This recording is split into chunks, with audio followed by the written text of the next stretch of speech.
everyone. Welcome. We're live with a brand new episode of RPNauts, our live play game of a whole lot of stuff at some point. For now, it's all Scion 2nd edition in our hub world with our delightful demigods. That's it. I think I'm actually going to. I think I'm going to move forward with that one every session. Delightful demigods. That's a good title. Before we jump into things, we'll just go around the room, so to speak, and everyone introduce themselves and who they are playing.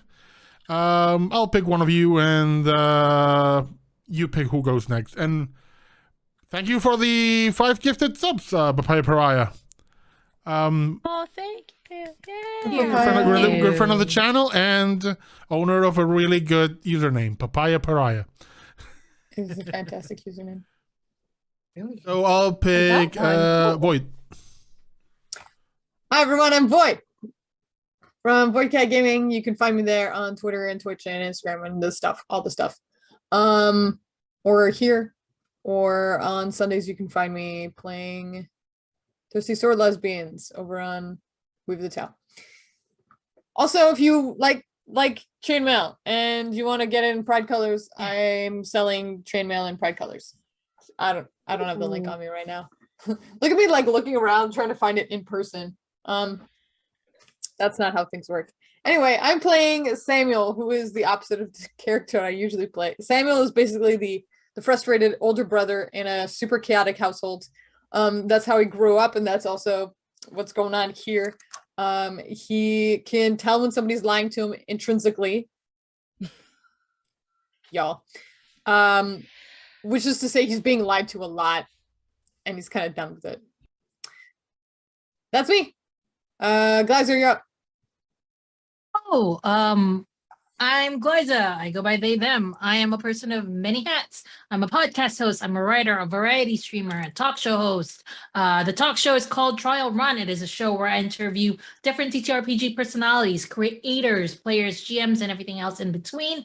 I create a character with them and run them through a quick one-shot. Speaking of TTRPG personalities, I am one too. You can find all of the shows that I am a part of being announced on Twitter by looking for @ClassicalGlyza on Twitter, or just going to bio.link/classicalglyza. Today, I'll be playing Hannah Reverie, the daughter of Morpheus, the god of dreams. Hannah's fine.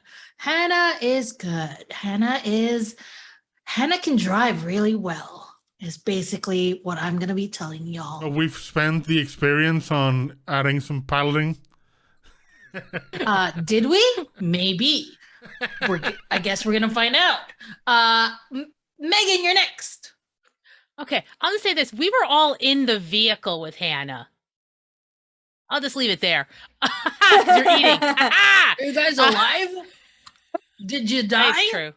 I drive well. Yeah, I can't argue with that. Hi, Megan, she, her. I play Mindy Fenris, also she, her. She is a Scion of Loki, who is the best dad and has been a very good influence over her life. And I mean, really, she just likes to help people, maybe get rid of things that they don't really need or appreciate. I mean, she's basically a hero. And anyway, Elliot. Hi, everybody. I'm Elliot, also known as Chaos Them and Chaos Elliot on the internet.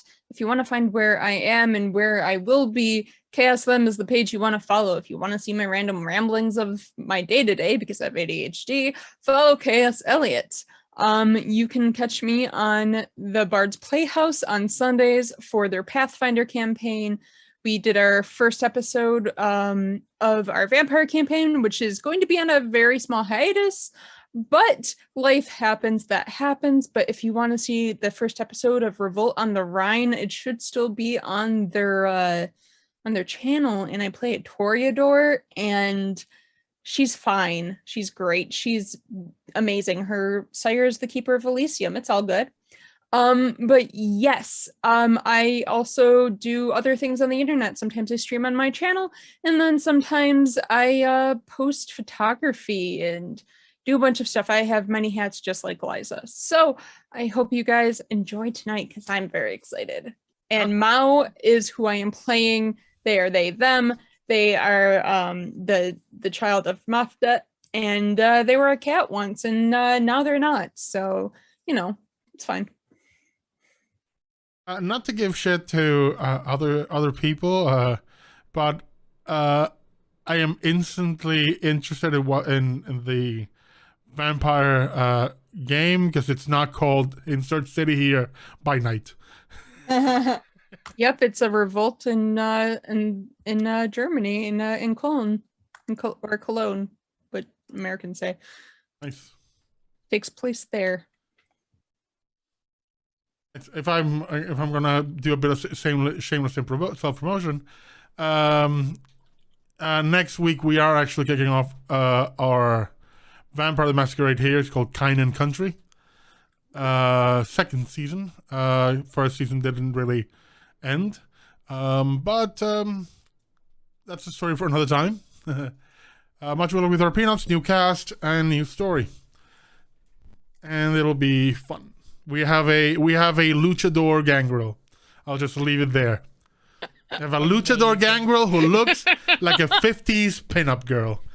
I'll just leave it there. Her. Already in, right? Already in. I'm sold. And we have someone who might be Samuel's like vampiric soulmate. Because it's a cative vampire with an attitude of, I am not here for your shit. One day they'll meet. Hey, that's the thing And about Samuel- that's the thing about our peanuts. We travel worlds. So who Again. knows where we'll end. And Samuel will get drunk for the first time in his life. Just to complain about people. It'll have to happen someday. But we began our story last game with our characters in the middle of a high-speed on-foot pursuit in the middle of Manhattan, rescuing a case of ambrosia for Atlas. As my demigods filled in the blanks, a group of grad students with some shifty backing stole the crate, and in trying to reacquire the materials, Mindy got a bit too excited when she saw what she thought was a Fabergé egg, resulting in the pursuit. But with the clever use of their powers, the heroes escaped and eventually found themselves in the Atlas Mountains in Africa and helped Atlas survive an attack using vehicles stolen from the bad guys and rammed into them. Creative uses of the darkness purview to blind them, and then in a move of pure glory, combining the forces of chaos and order to dismantle the opposition, muddling their minds and then convincing them that they had not followed the correct bureaucratic procedures for actually starting an armed conflict. With that done, Hannah had a bro-to-bro conversation with Atlas, and they found they need to gather materials for an epic protein smoothie. Because this is our peanuts. We have world-ending problems with really stupid With solutions. a banana thingy. We love it. Among the ingredients is a vessel to be able to mix things. And nothing screams artifact to Mindy more than the warehouse. And so, if I remember correctly, a decision was made to perhaps make that the first stop. Get the If it thing wasn't, to I'm okay put with everything else into. Yeah. Like, you gotta have the container first, and then we'll put stuff in. So, Hannah is definitely looking forward to going to the Philippines and getting that banana thing. we'll get there as well. So, once again, climbing into the mobile home from Samuel. Though this time, as you return, there are a couple of heads poking out, and then moving swiftly among the remnants of what the assailants left, poking their hands into what looked like to be boxes of AK-47s. There are two tiny 10-year-olds with big wide eyes going, ooh. Poking around cars, poking around guns. Samuel, can you introduce this pair to us? And what is Samuel's reaction to see them close to live weaponry? This face that I'm making right now, that's it. All right. So these two young men, their names are Leonard and Diomo. They are very much like opposites of each other in the way that they look. Leonard is kind of like this he's still, he's 8, he's not very tall, but the length of his feet suggests that he's going to be quite tall and gangly when he's older. He has like bright strawberry blonde hair, green eyes, just like the roundest, pinkest cheeks that you can imagine. This is a windswept, wild little boy. Diomo, meanwhile, has kind of like a bit of a wider build. He's probably going to be a muscled man when he's older. Just very dark skin, just an explosion of coily hair. Very quick in his expression. You can tell this is a smart kid. And they're just like talking to each other really fast under their breaths while they're messing around with these toys. Toys. Gentlemen, Samuel just hooks 2 fingers into the back of each of their jackets and like pulls them backwards. But Samuel. No. Come on, Sam. Absolutely not. Please, Sammy. No. Okay. Do you want me to get Bakwe? No. Okay, we're good. We'll head back. Good. Okay. Go see if Trista needs your help. No need. They turn to all of you. Hi. Not Bakwe. We were never here. And they turn around and run back into the mobile home. That takes a closer look at the guns. Now it's Hannah's looking like, ooh, guns. The exact same look. These are great. These are There is a case full of them that has been abandoned, as of course the owners did not have the correct paperwork to be able to use them in an effective manner. I think we can use them in an effective manner. Just for backup. I'm not saying we use them immediately. I'm sure we can make good use of these. Yes, if you do carry one around, please keep it in a separate container that disassembled. I would prefer if you walked with it disassembled. Sure. I know how to do that. Because you're as good with guns as you are driving. Actually, I'm much better with guns than I am with driving. Oh, that's even better. Oh. Yes. Well, and then you do see Hannah choose one of them that she likes. And they basically like test it out. And they do look like they know exactly what they're doing with this gun. This AK whatever.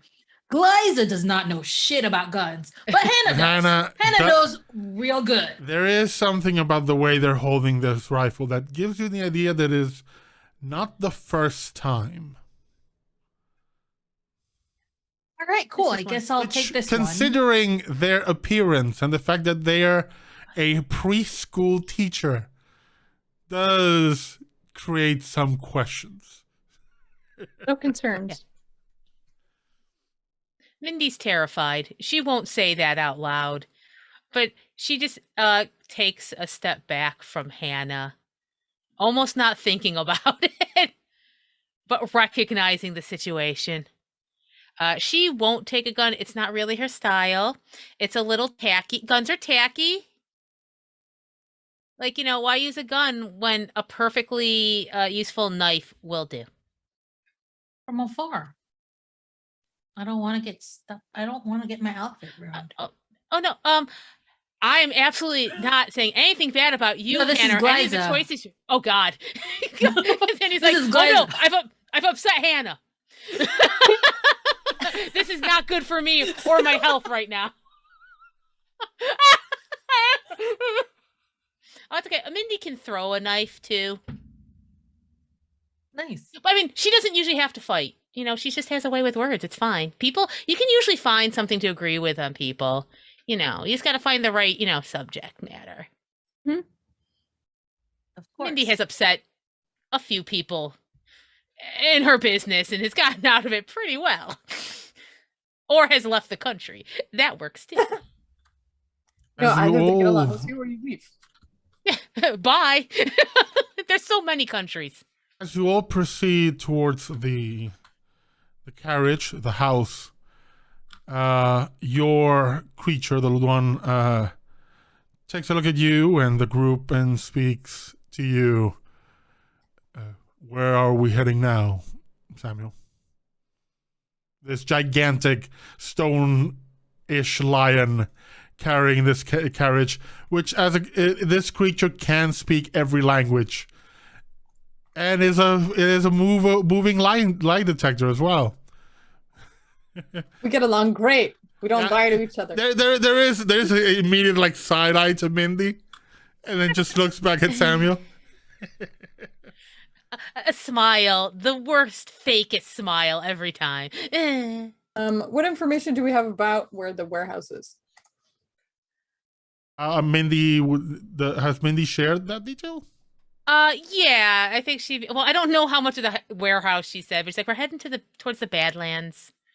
The most boring, flattest, dustiest, so dull. It's like one color.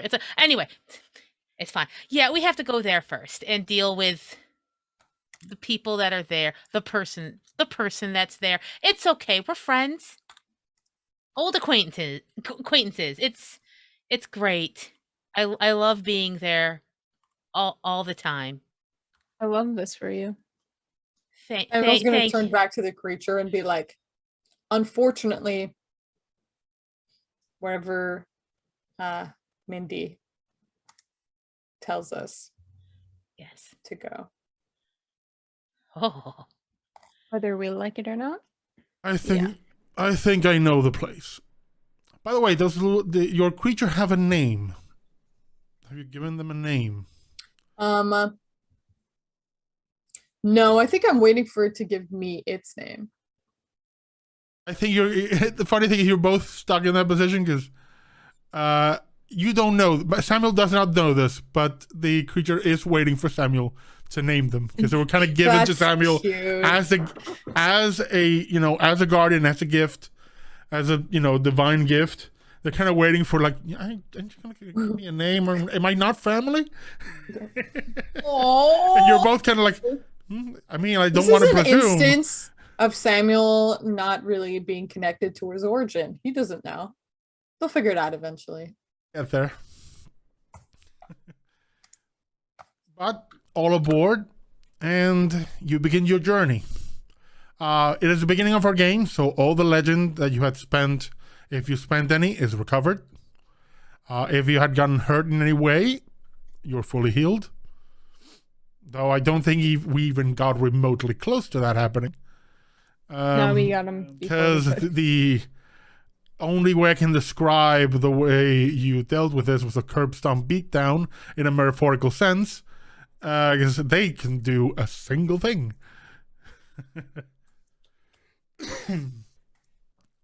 But you take your journey. Mindy, you make a cunning and culture roll for me. Culture. She has culture and cunning. Yes, Yeah, I know. All right, let's do this. This is great for her. Okay, make sure I got the right numbers on there. Boop, boop. Oh, 1, 2, 3. You now that you are all kind of more settled in this space and you're not wearing a coat that had sewage on it, You're and you'd be able to take the space in a bit better, you actually realize that there is a lot of artwork around. They all seem to be by the same artist, and they all seem to be landscapes with, mostly like sunlit landscapes. But they're you've traveled a lot. Mindy has been all over the place. Sometimes on purpose, other times fleeing. As you do. We'll call As it you that, do. yes. We'll call it that. Well, we'll say it's gallivanting. Yeah. Unexpected vacations. There are many places you recognize. Many beautiful landscapes all over the world. And I'm going to actually... Boyd, I'm going to have you roll 6 dice. Oh. 66. No, 6d10. Any roll over 8 is a success. Oh, am I using... And we're counting the 10s twice, right? Yeah, of course. No, the 10s you reroll. God The 10s dang explode. it. I totally remember how codes work. Hold on.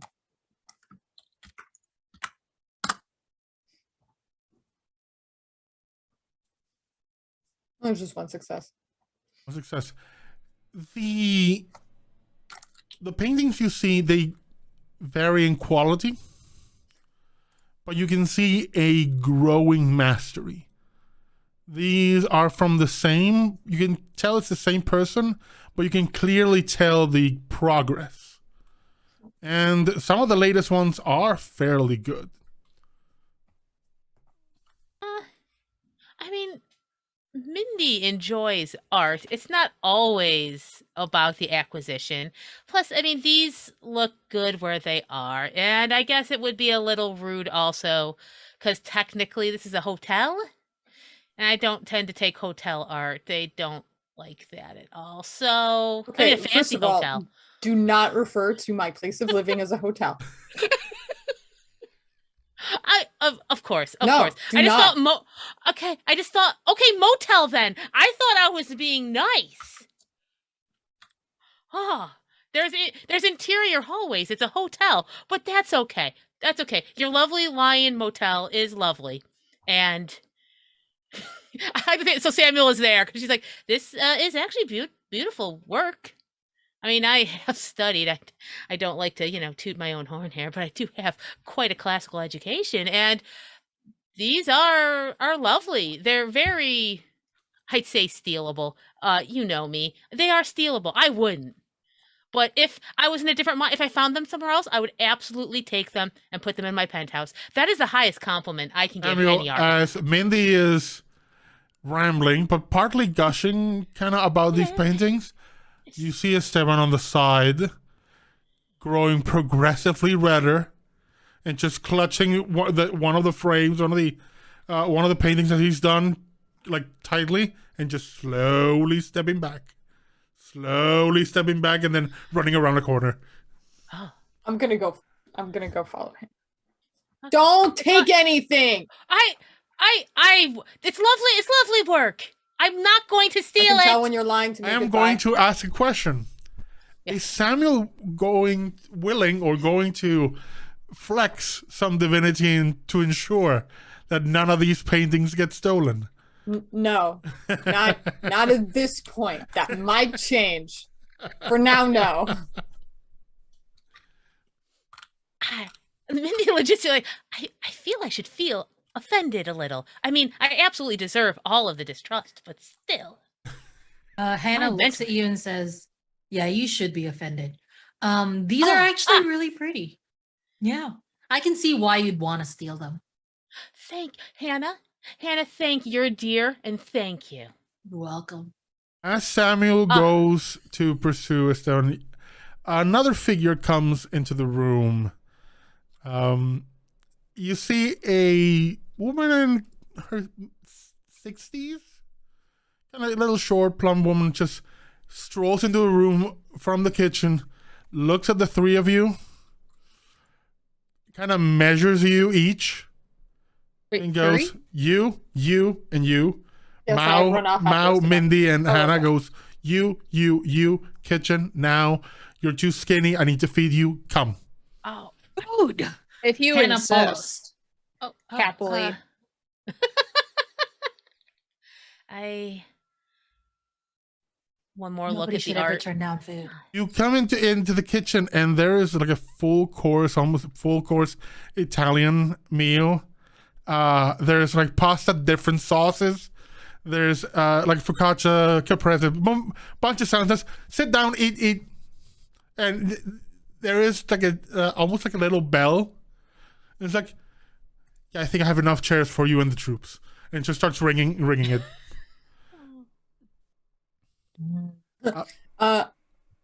In regards to people showing up for food, Esteban will show up before Samuel because Samuel then has to leave and go find the two boys. Yeah, no, you catch up to someone. Someone is just, he's still backing up. Like he's turned the corner, but has not turned around. He's just still walking backwards. Just pure nervous energy and just trying to.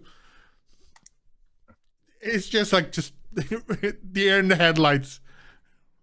It's like I was painting. Who's that?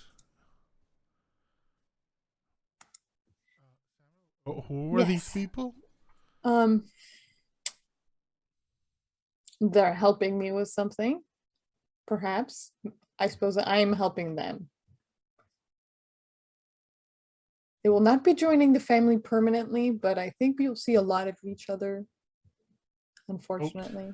Great. I'm gonna avoid them for as long as I can. I'm gonna go back to my room to paint. Bye.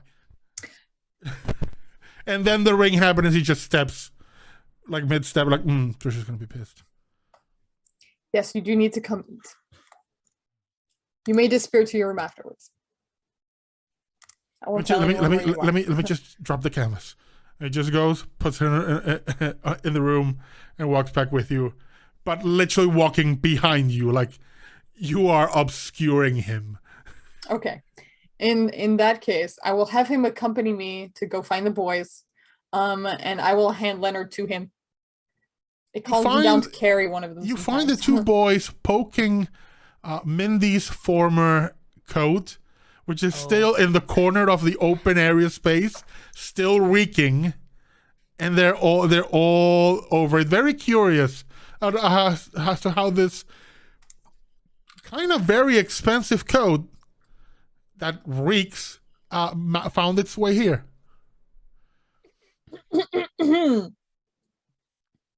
Oh, hi.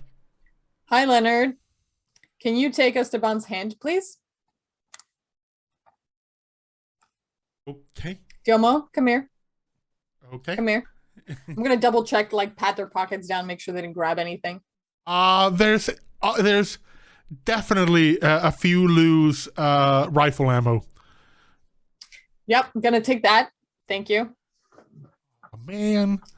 Kids after my own heart. Time for dinner, please. Just come. Just I'm Make just gonna a pick 'em cunning up. and empathy roll. Cunning and empathy roll. These children. Samuel works so hard. Let's see. What do cunning? Where are you?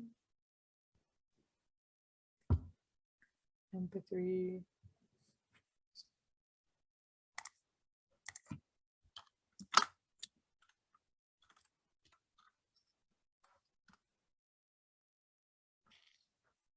Three. Five. That's 3 10s, a 9, and an 8. Are 8s counted? Yeah, it's come. So that's 5. 5. You look down at the almost like, oh. But then you notice like the furtive glance at Leonard's like, yeah. Like there's a glint there, a shared communication there. Gentlemen, would you like to tell me what you did?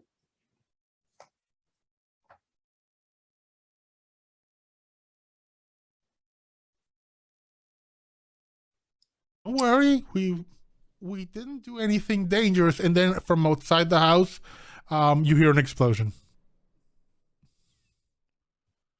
First of all, I can tell when you're lying to me. We're going to get dinner. Okay. We just saw this thing and they had a pin. We kind of pulled it and threw it down the hill. There was no one around. We saw it in the cartoon. We wanted to see. Okay. All right. 2 things. One, I will talk to Bakwe about this. They go in unison. Shit. And second, that is dangerous. Yeah, and we live in in a house inside a cart pulled by a giant stone lion.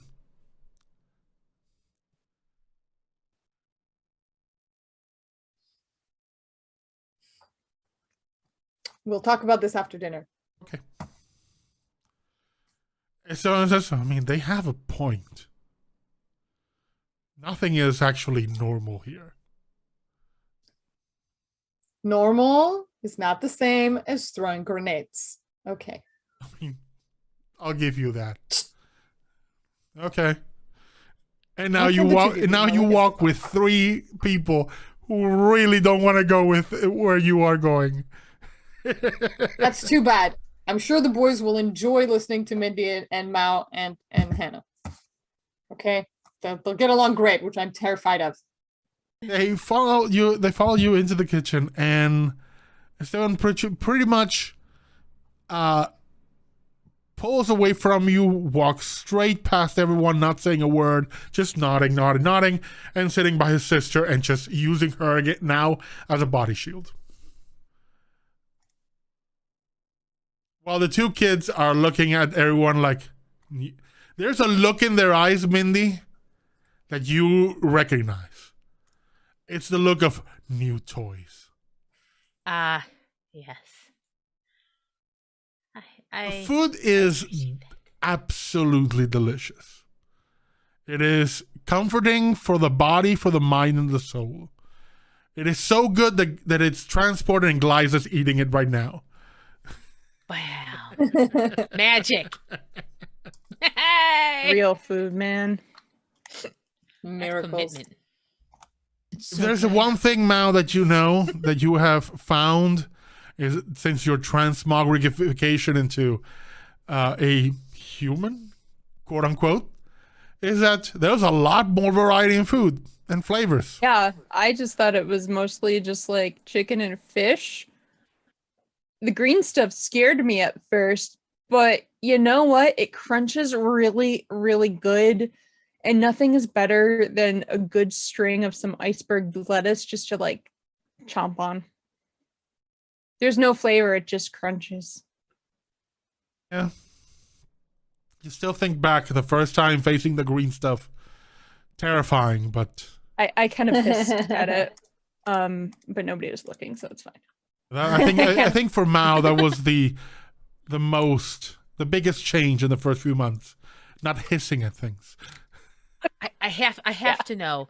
Does Mao do any sort of little hunting at the table? Like maybe a few bats at the food?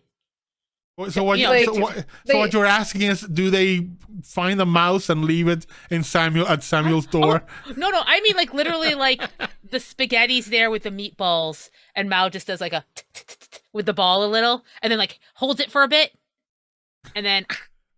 The question you're asking is how cat-like is Mao exactly? Yes. It depends on how feral hungry they are.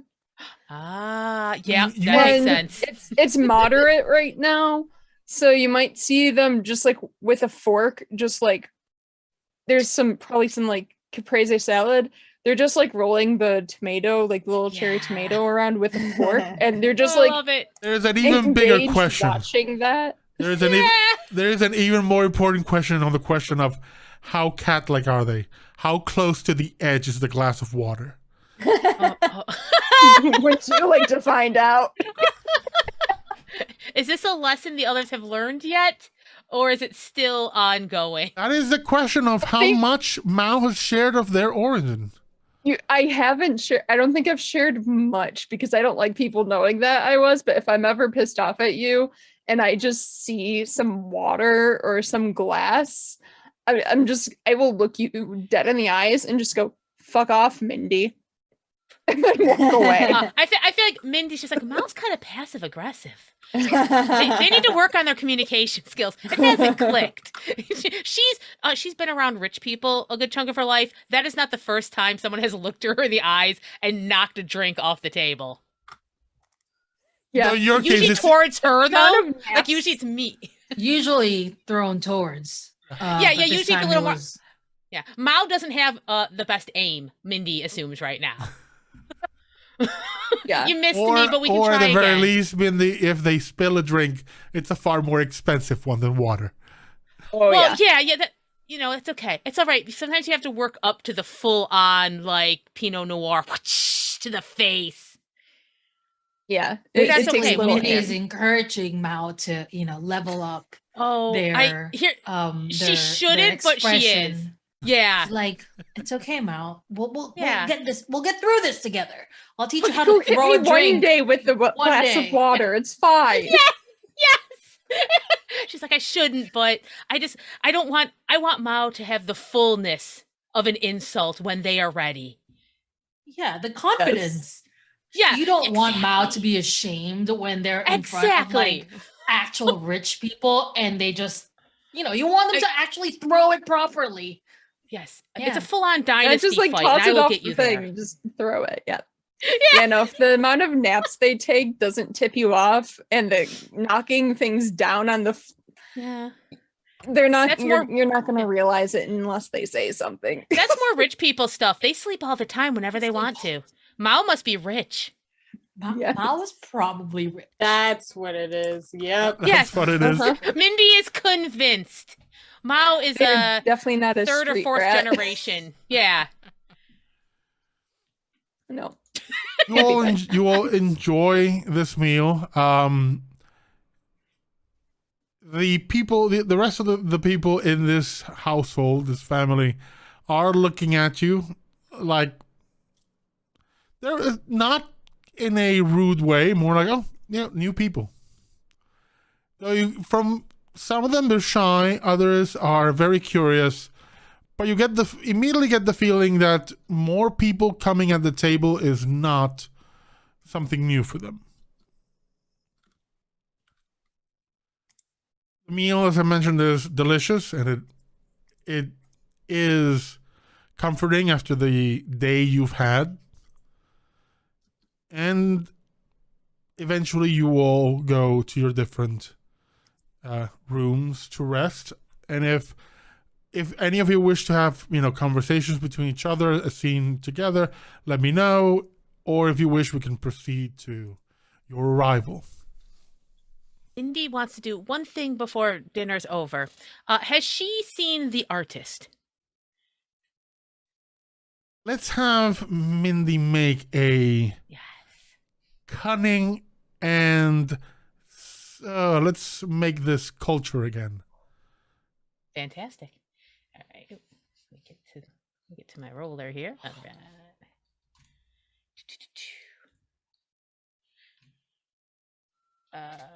1, 2, 3. Again.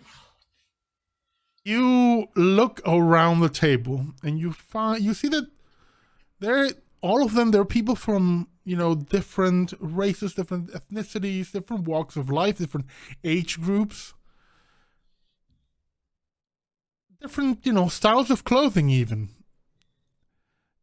And then you look and there's a young man there who is, dressed in like loose clothing, has a lot of beads.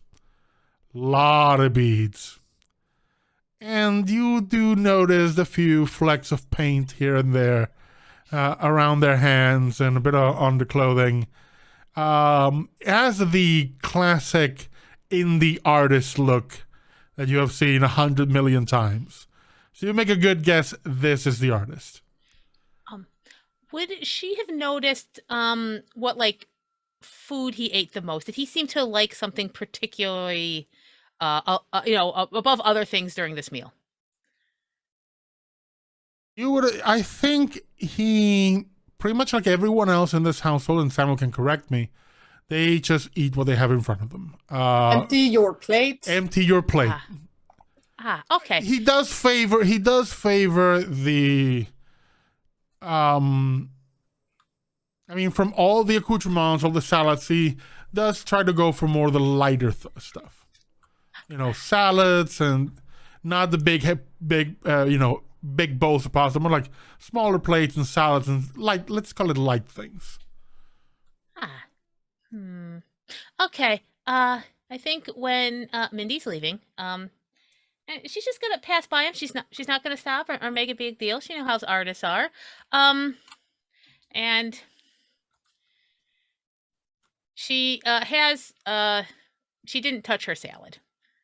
She saw that he was eating that, and she's like, when she's passing, she just goes, artists need to eat for your talent, and I appreciate your talent.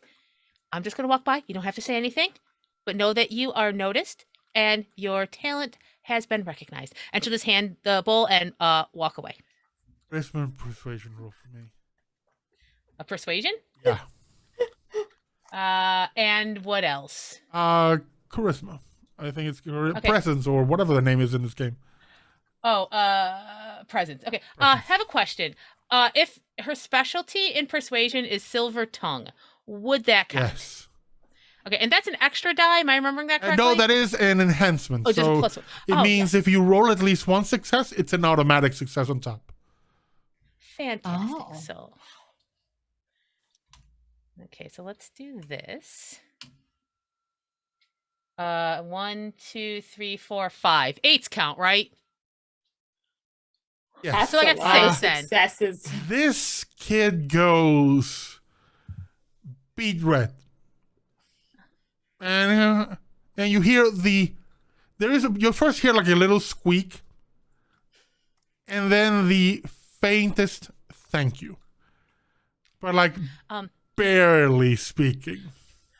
Mindy's not gonna make eye contact. She understands. She's been around artists, and she's also been around boarding schools, and she knows how this has that feel. So she'll just like nod, but keep going. She doesn't want to make she did not want to freak this poor kid out. I'm going to give you a free one because of this roll.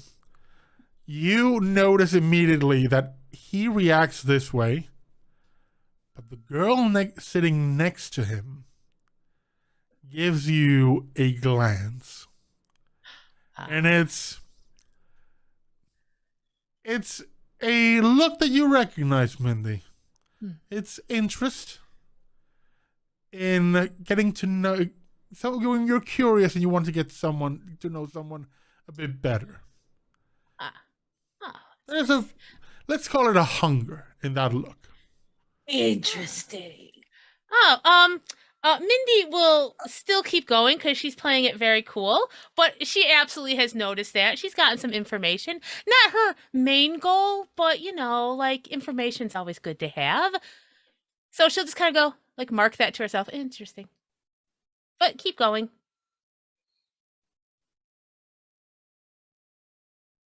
With that, anyone else wants to do something, or do we? Hannah. Yeah. Hannah is gonna try to become real good friends with the boys. Oh no! She's a teacher. She's a I don't teacher. mean like that. I just don't. Samuel doesn't trust anybody's influence on this. You see, Samuel, you do see Hannah approaching the boys, who are looking at her like, a new toy. There is a curiosity. You do, Hannah, as a teacher, you notice immediately there is a boundless energy. Of course. A matching curiosity. And these kids are bright. Awesome. A little too bright, maybe. Which, in the context of the place you are and the people you're around, is both exciting and incredibly dangerous. This is perfect for Hannah. Hannah goes over and says, "Hey, I met you guys looking at the toys earlier. Yeah, we played with some of them. Oh, And would you like? and it kind of give Samuel a side eye, like, and they're gonna look at a woman in the back who's suddenly going like, "What?" And they're like, Maybe we can talk about it later. "All right, sure, we like that. Yeah, that would be fun. We just gotta go hike for a little bit." Gotcha. Totally know how that is. Do you guys have like a way of like contacting people here? I think He you're kind of leans in and goes, "There are secret passageways. Samuel doesn't know about them." all right. Cool. Thanks. We'll talk later. Gotcha. I was gonna, Samuel, you like, open- definitely know every corner of this house. Yes, I do. Excuse me. You know that what they call secret passageways are just some really teeny tiny corridors that only they can fit in because they're teeny tiny. In a couple of years, they won't be secret passageways anymore. They'll just go back to being vents, like they actually are. Like they're actual children. We'll talk later. I'm Hannah, by the way, and I shake their hands. And they one of The way goes, kids goes, shake hands. go they shake your hands and go, "Leonard, Yomo." Nice to meet you both. And then I just go and sit down. And they finish the place. Says, "Trish, we're done." And you see the old woman comes and checks her plates, just to make sure that the veggies were eaten, everything is fine. Says, "Okay, you can go." They go, "Okay," and rush out in a little whirlwind. They're fun. I like them. They're like my little kids at my school when I taught. Yes, excellent. I'm going to need you to teach them to be respectful and safe around weapons and not whatever just happened For today. sure. The best thing, the number one thing you need to learn about weapons is to always respect them and to know. Yes, don't tell how, me these you know, things. The children. Don't worry about it. Who I are got not you. there anymore. They They've left. Don't worry. I got you covered.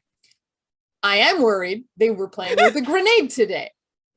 Oh, No, I do not Grenades know. are I do not, fine. and I better not know again. All right, I'll Do you get the grenades understand? from Do we them. understand each other? We do I not. could use some Okay. more.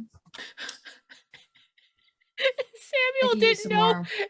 that the kindergarten teacher was going to be the real problem. It's beautiful. I love it so much. This group, I tell you. best part. I've had a rough life.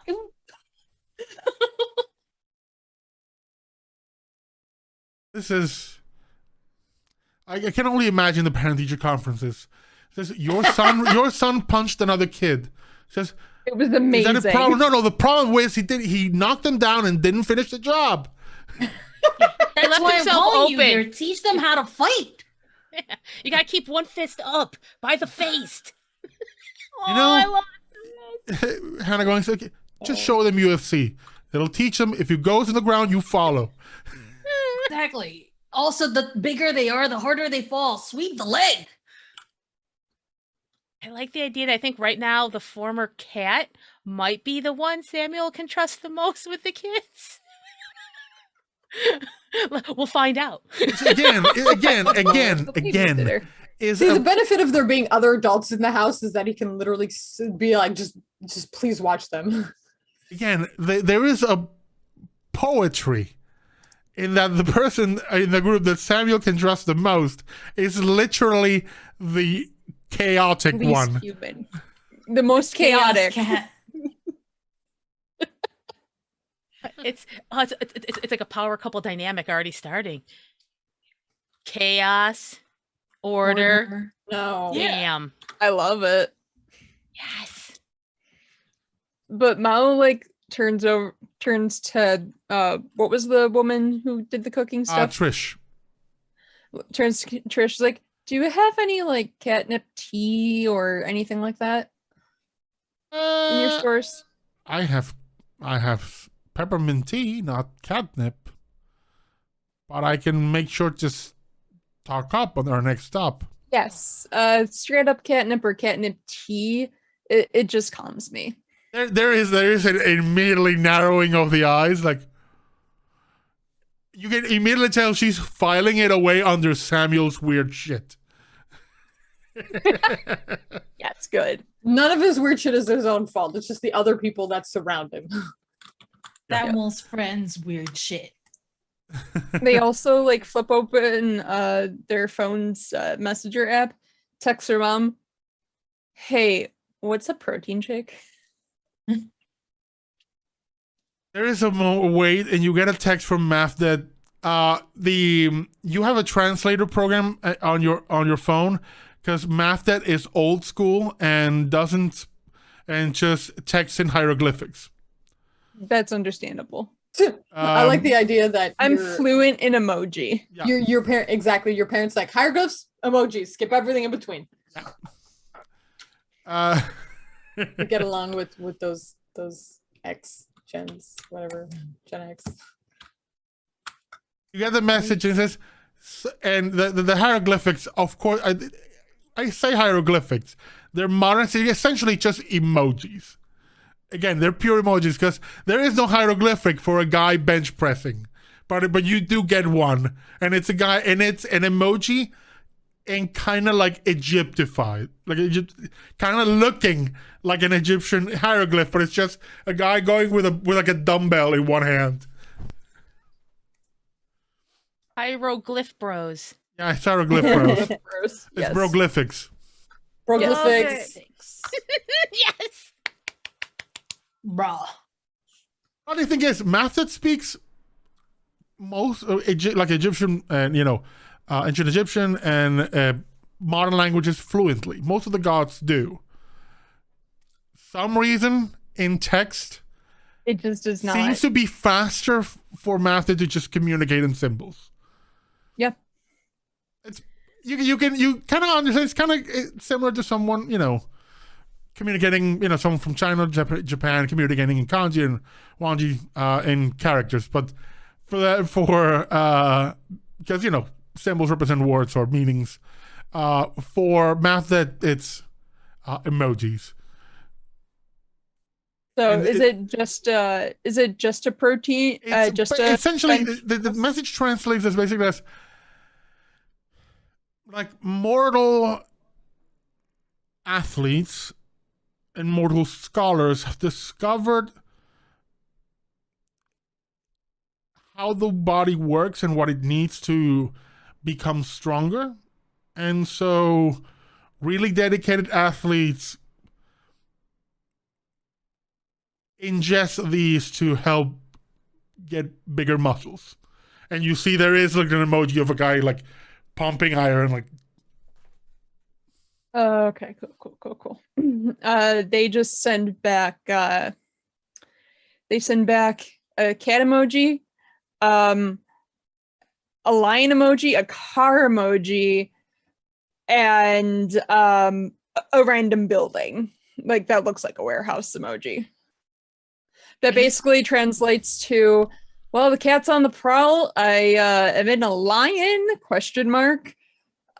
Car, but going to a warehouse for a protein container. And there's going to be a little jar next to the protein shake too. I think like a little, or next to the warehouse, there's going to be like a little drink emoji. There is just a big thumbs up. Yep. Makes sense. Cool. And they just put their phone away.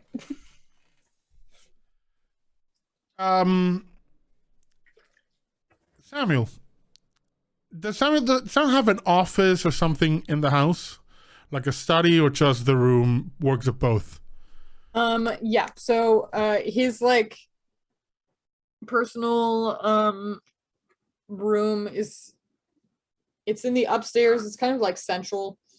Again, there's like an open courtyard. So it's like on one side, he has like that whole block is Samuel's. He has a room for sleeping in the back, and then the front is just an office, books, papers, just like one big desk in the middle. So people come in to talk to him sometimes. But yeah, his primary living space is like a library / office. And then there's like a small room in the back for sleeps. As you go to a room, you find that there is a piping hot tea waiting for you. Excellent. And sitting what would be across from you is the ghostly image of your guide, Judge Bao. This very old, very, Qin Dynasty judge who can't drink the tea, but pours it nonetheless. Just looks at this interesting group you have here. That's one word for them, certainly. You can tell on his face that he's a little relieved to be having what will certainly be a grown-up conversation, as opposed to the ones he's been having lately. They may have their vices, but so far no lines have been crossed. So far. I believe these are the types of people who like brushing up against lines more than crossing them. I have a message from your honored father. As he tends to be, it's just a bit of advice. Of course. And it's simply that with this new group, this new dynamic, you have to remember that even the strongest steel requires a bit of bend. Otherwise, it breaks.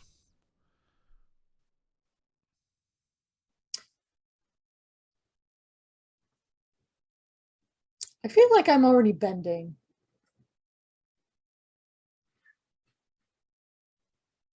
Perhaps. My advice is be mindful of the lines and don't be afraid to act if anything goes against your own compass.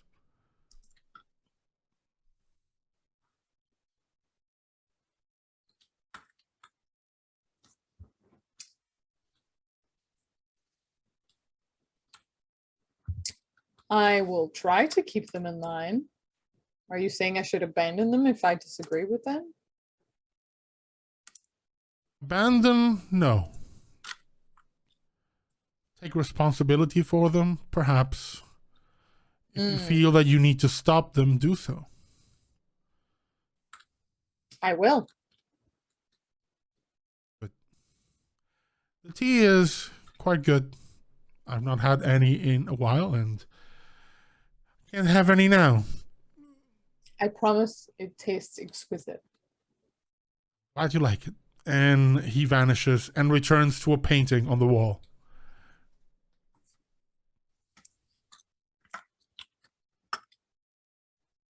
On the other hand, Mindy, you're retiring to your own room and you hear a dramatic guitar strum. And immediately in the corner, just like a dramatic Spanish guitar strum. And you hear immediately in the corner, sitting down with a cigar and looking like straight out of the Mask of Zorro, is your own guide, also ghost, Eduardo de Valfierno. Ah, Eduardo, you are in good spirits. I'm always in good spirits, Mindy. It's true. It's I try to live that way myself, because why be sad? Oh, how is this new group? I mean, they're very interesting. Okay, so they're very interesting. I'm gonna sit down, and she like kind of sits down. I think she does like she crosses her legs up on a chair, like actually quite girlishly. Like when she's not around other people, she drops some of her Indiness? Mindiness. Yeah, she's like, they are fascinating. Samuel, this is like his stone lion carriage thing. It's full of art. I am not going to take it, but I do like that he thinks I will. Like, I like that. Like I want them all to know that that is quality stealable art. And I think that's a compliment. I don't know if they understand. And then there's Hannah, who is a kindergarten teacher and a terror. Like, truly terrifying, both behind the wheel and behind a gun. I love it. And then Mao. I'm gonna help them become the best them they can be. They feel like a little like they're holding back a little. Like maybe we're not communicating, but that's okay. It's fascinating. I truly I'm not good at conveying that I'm excited to be in a group, but like they'll understand eventually, right? Everyone eventually understands. I don't have to say it actually. That would be tacky. I'm just assuming that they'll figure it out eventually. Be careful, Mindy. You're sounding like you like them. Well, they are amusing. Yes, they're amusing. It's I don't think people liking people is, right off the table. I don't like being that open. Just remember what I always tell you. Give them enough so they can be useful. And then once they're not, give them enough rope so they can hang themselves. It's good advice. I have used it before. You're right. I do have to keep up some of those walls, and I understand this. It's the business we're in, right? It's the business we're in. Haven't gotten caught yet. And you know that there are divine politics at play at all times. At one point, at some point, you may have to work against them. I know. It's boarding school all over again. Like you try to make friends, but then money and politics get in the way. So like, why bother? You're right. We gotta stay easy and clear, Eduardo. You're right. I just gotta stay focused, eyes on the prize, do whatever I have to do to get out of the situation, and then we'll just be free again. Yeah, travel the world. You're right. I get sentimental sometimes. That is dangerous. As long as you are aware. And he vanishes. Once again, there's some dramatic guitar strum and he's gone. I appreciate that. Too many ghosts are dour. You're dead. The hard part's over. I think she'll sigh a little. And actually kind of like you can see her almost like pulling herself, like straightening up and tightening again, and just kind of like, putting the Mindy back on. Perhaps not good advice, but... Oh no, her entire life has been full of not good advice. Her dad's Loki. I mean, with that, Does I think... Mindy recognize that it's not good advice, but she still keeps going to it, or is it just a coincidence?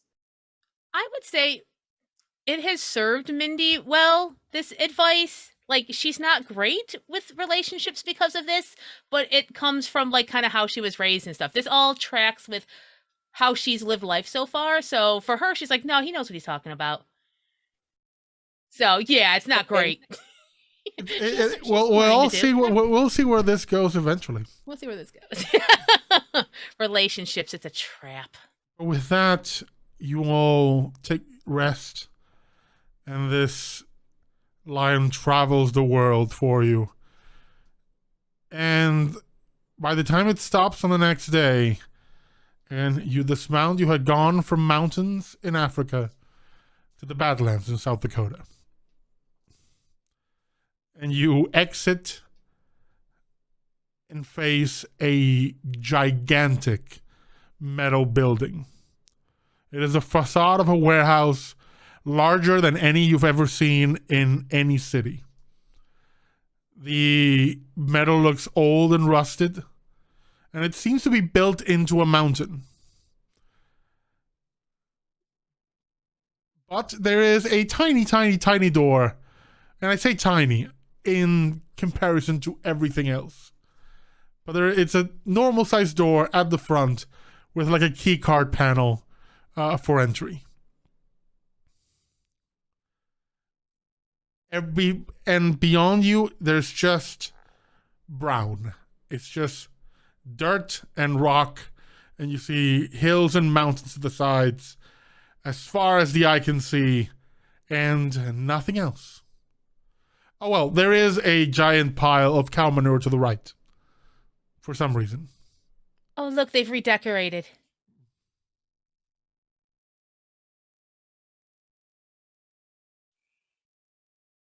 Does Mindy want to open the door for them? Yeah, she'll. There is a heavy sigh, and she'll go. All right, let's do this.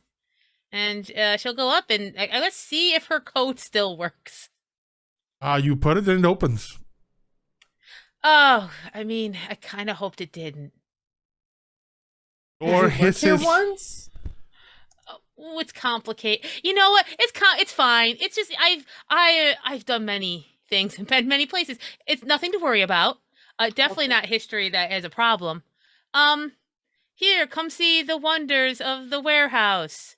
And she'll like do a little hand gesture. The door hisses and opens, leading you into a small tunnel that is just circular in shape, but with a kind of a walkway through it. Every 10 or 20 feet, you see that there are like pillars on each side, like metal rods with a clear glass center that says danger explosive. And they kind of are spaced evenly as you move down the hall, and you get to another metal door with another keypad and another, card slot. And behind you can hear music.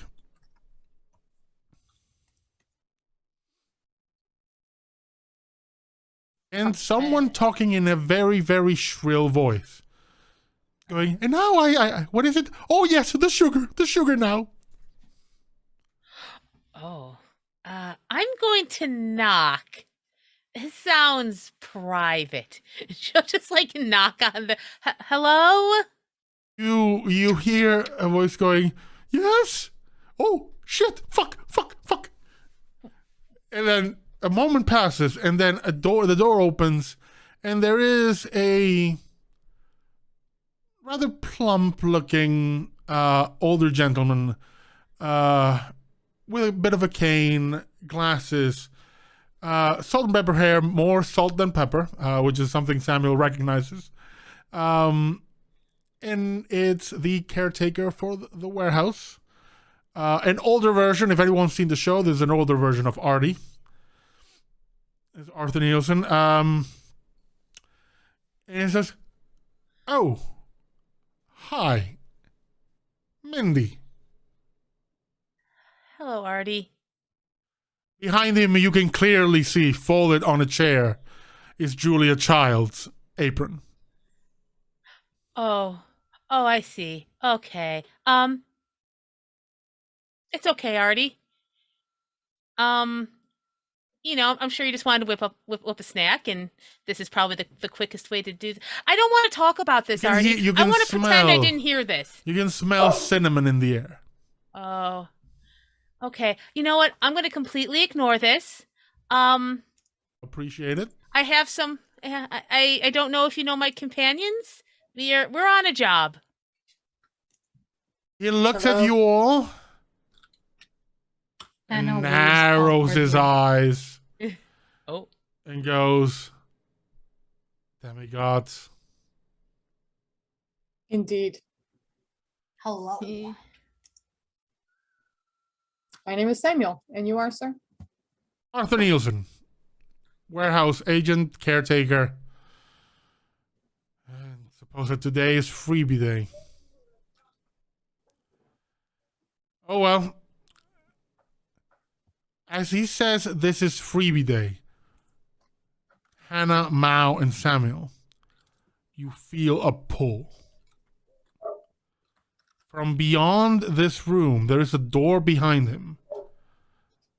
From beyond this room, you feel a pull as if something is calling to you. Hey, You try to hide this from the look on your face. It is, you almost feel it as almost like something in the pit of your stomach. It is a sudden sensation, not entirely comfortable, not entirely painful, just a bit unpleasant. Party. What's that behind you? You're having a feeling, aren't you? You could say that. Yeah, It could also be gas. I ate a lot. Yeah, I wasn't sure if it was indigestion or not, but you guys are all feeling that too. Cool. it's freebie day. Wonderful. Come with me. And he turns on his heel and walks and opens the door. And it leads to a walkway. From where you stand in the hallway extends farther than the eye can see. A massive warehouse full of rows upon rows upon rows of boxes, treasures, knickknacks. There is a full-blown helicopter in the back, a 747, a pyramid, and even a full-on bed and breakfast building.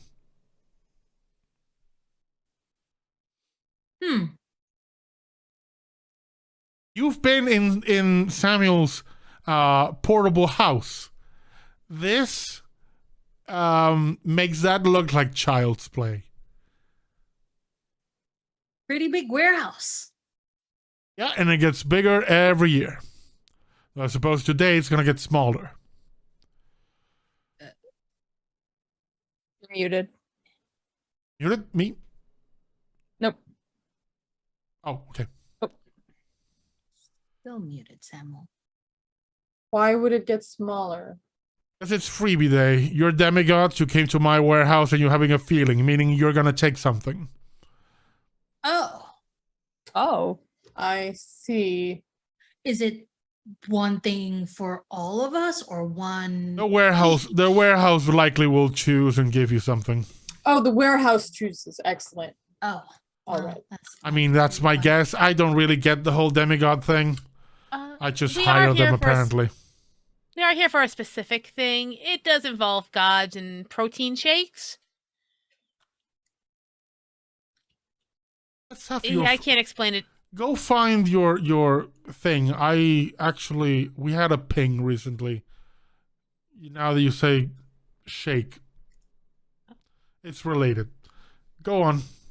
Have fun. Ping? Okay.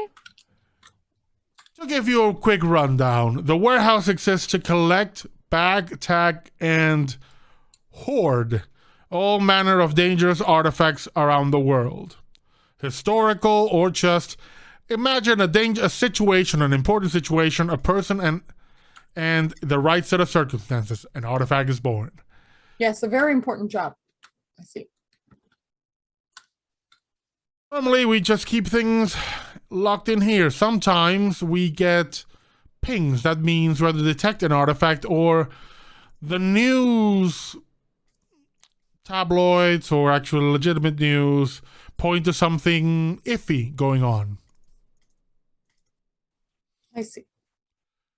For example, this is just a word of advice. If you're ever in a situation that might be involved in an artifact and you suddenly taste chocolate fudge in the air, run. Cuddling. It's I fairly thank you for specific. this Doesn't come up advice. often, but it's important.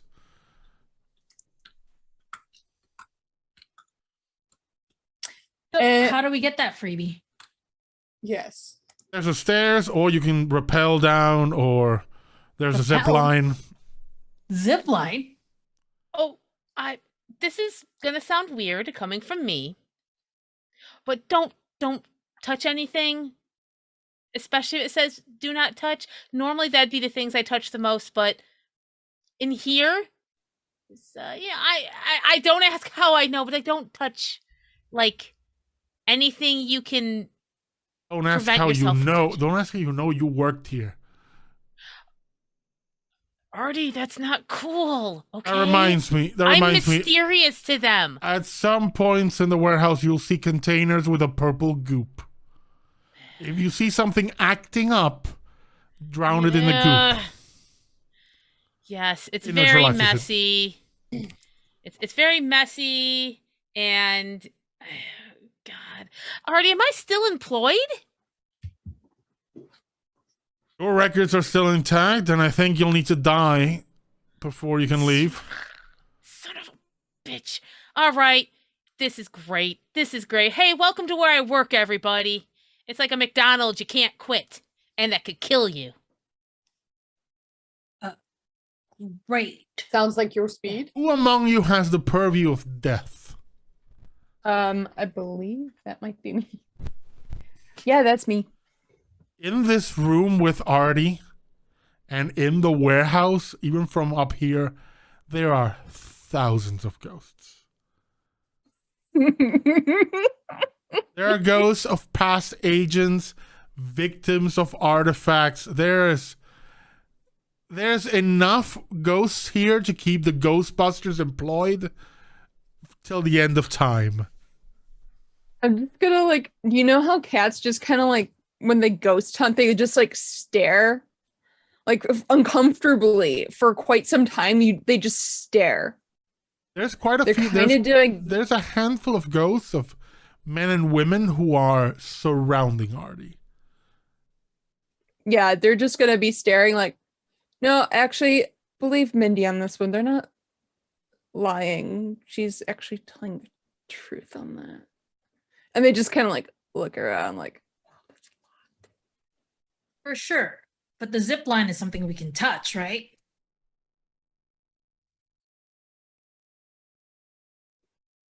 Part of me does want to see Hannah go down a zip line, but I can't guarantee that's a good choice. Why? You know, I'm speaking from a place of my job here was more like a court appointed situation rather than something I ever, looked for. So I might be slightly biased. So I'm like, everything here sucks. It is the worst possible version of any object you've ever seen. And this place would love to kill you. Yeah, that's normal. yeah. Okay. I mean, we got in a car with Hannah, so Everything wants to kill me? Yeah, that's normal. That happens. see, we were in a car with Hannah. We didn't die. We almost died. Okay. It's one step you removed from being in that passenger seat. Oh, hey, you all sound like you'd be fantastic warehouse agents. Hey, Artie, is there any sort of trade system?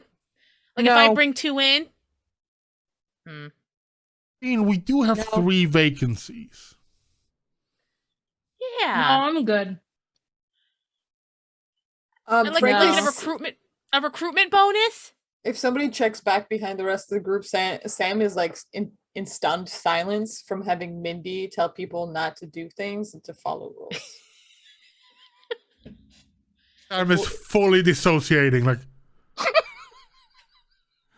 I'm That's not not a the thing. That can't strongest. I can't really lift anything above like 20 pounds, so I'm not really cut out for warehouse work. Oh, you know what? I'm a I teacher. truly hope that you get to have a decision. I wish that for you. I have my hope- own shop. Look, I have my own shop. You visited there. It was great. You had a good time. You bought some stuff. I'm good there. Oh, okay. I already have a job as a teacher. It already takes up my time, what with the lesson planning and the Oh, yeah. gun training. It's just a lot. Mindy looks at how Artie is reacting to the no, thank you. I would prefer not to work at the warehouses. deadpan. Yeah, that's what I thought. Okay, you know what? Maybe, you know what? You all know me. I'm an optimist and I'm full of joy. Maybe we can just go. We're gonna get the container we need. We'll leave and we'll never have to come back here again. I thought Again about the container. It's not here, but it may. I may have people on the field looking for something. I mean, we have containers here. We have cauldrons till the end. But hey, if you've come here and you're looking for something, and my agents are in the field looking for something that sounds kind of like it, I'm gonna go on a limb and say you're supposed to go get that. Like, It wasn't gonna be if simple, it's a was it? container you can drink something out of. It's more container. Well, I don't know. I have people on the field looking for it. I can give you the Okay. information when I collate it. It's probably Yeah, like yeah, Achilles' just- shaky cup or something. It's gonna be weird It's yeah. and try to kill us. It will absolutely try to kill us. What? Why would it try to kill us? It's just a container where we mix stuff in it. Oh, you know what? You know what? Let's just go get this thing. You know what? I think experience is the best teacher. I had my first time out in the field. Artie literally approaches you and just feels your forehead. Like, What? No, what? give me a second. He just checks his phone. Says no. All the mind swap and body snatching artifacts are checked in. Artie, I've always been mature and level-headed. Perhaps a leader of a group, truly. I am but doing what I've always done. I am better staring I'm staring at Mindy right now, like point blank staring, and I'm like, "What are you talking about?" Exactly. Past is the past, and it has nothing to do with the future because we only move forward and we never look backwards because that's how you stop. And when you stop, you die. And we don't have time for that. Let's just move forward. No questions, no follow-up questions. Let's just go get this thing. And she'll actually start like moving towards the door, just absolutely trying to get out of here as fast as possible. So Mindy's trying to leave. The three of you still feel this pull towards the warehouse. Are you following it into the warehouse or leaving with yeah. Mindy? No, we're going in, baby. You're going Going in. in. Yeah. Oh yeah. As you get to the ground either. floor, either by rappel, zip line, or just the stairs. And a part of me thinks that each of you take a different approach. Like Samuel, take the the reasonable zip line. one, the stairs, For sure. Mao rappels, and Hannah zip lines. Oh yeah. Once you get I get that. down, Mao, this place looks a lot like the places you've worked in. Just shelves of weird knickknacks. Yep. Hey, look, a finger. And That's as you're one looking percent. around, it kind of reminds it. Something about this place fills you with nostalgia. Hmm. And we move back in time to a time before Mao had 2 feet.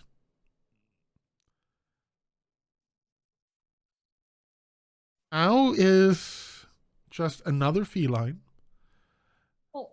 out on the streets with another group of cats around. 2, in fact. It's the middle of a storm, and you're all huddled up together. These 2, you know, at this point in time, they don't really have names. You don't communicate using names. Not even sounds, really, though. If you had to give them a sound to identify them, one of them would be "rrr," and the other would be "row." Nowadays that you have all been elevated, though you more than them, you know that they actually do have names now. One is Muru and the other one is Rao. Love that. And you're all sitting there. And there is something about the storm. It is not normal. It's lasted too long. It's too strong, and it's focused on you. It's been moving with you.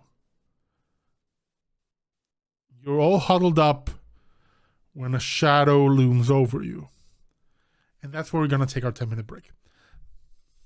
Nice. I love it. So we'll be back in 10 minutes with the rest of our story.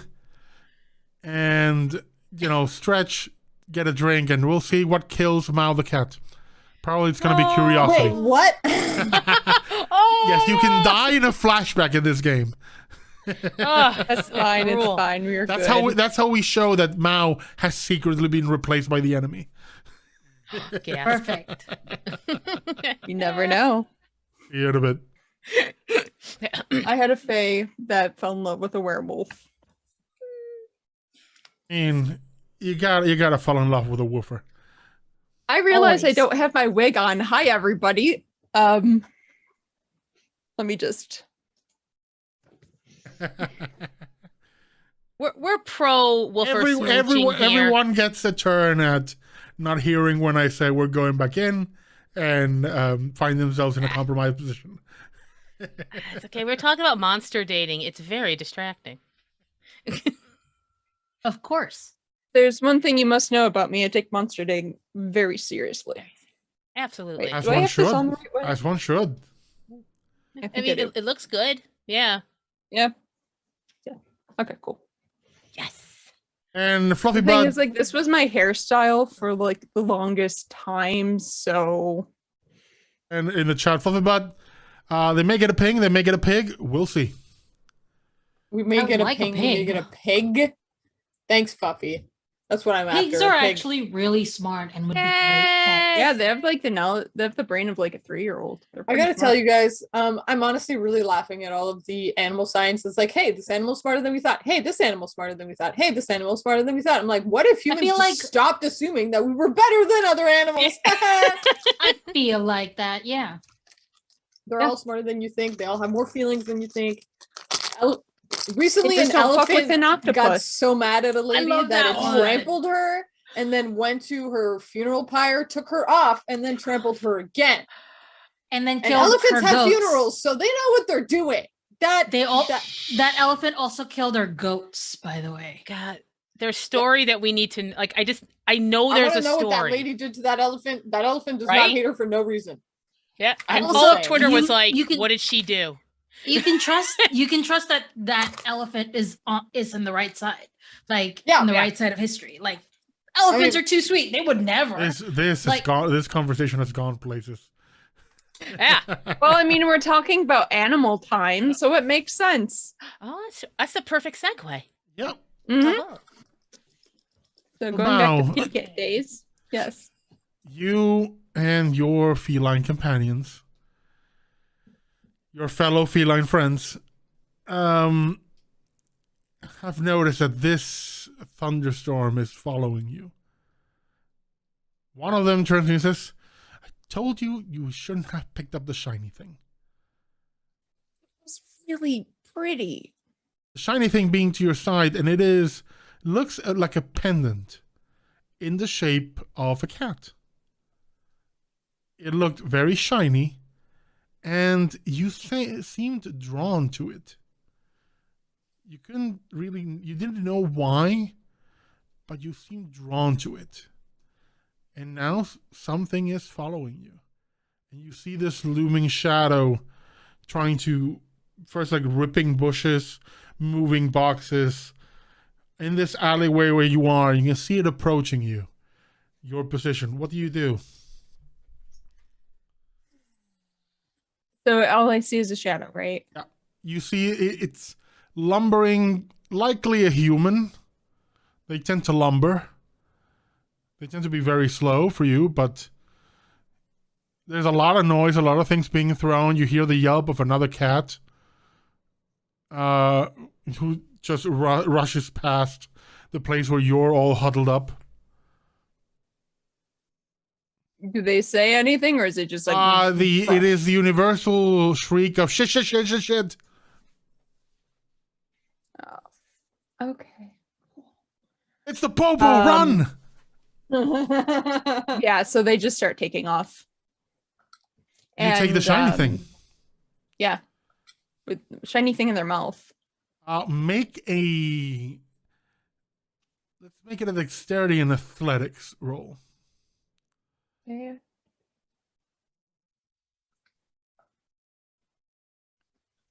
Oh, wrong tab.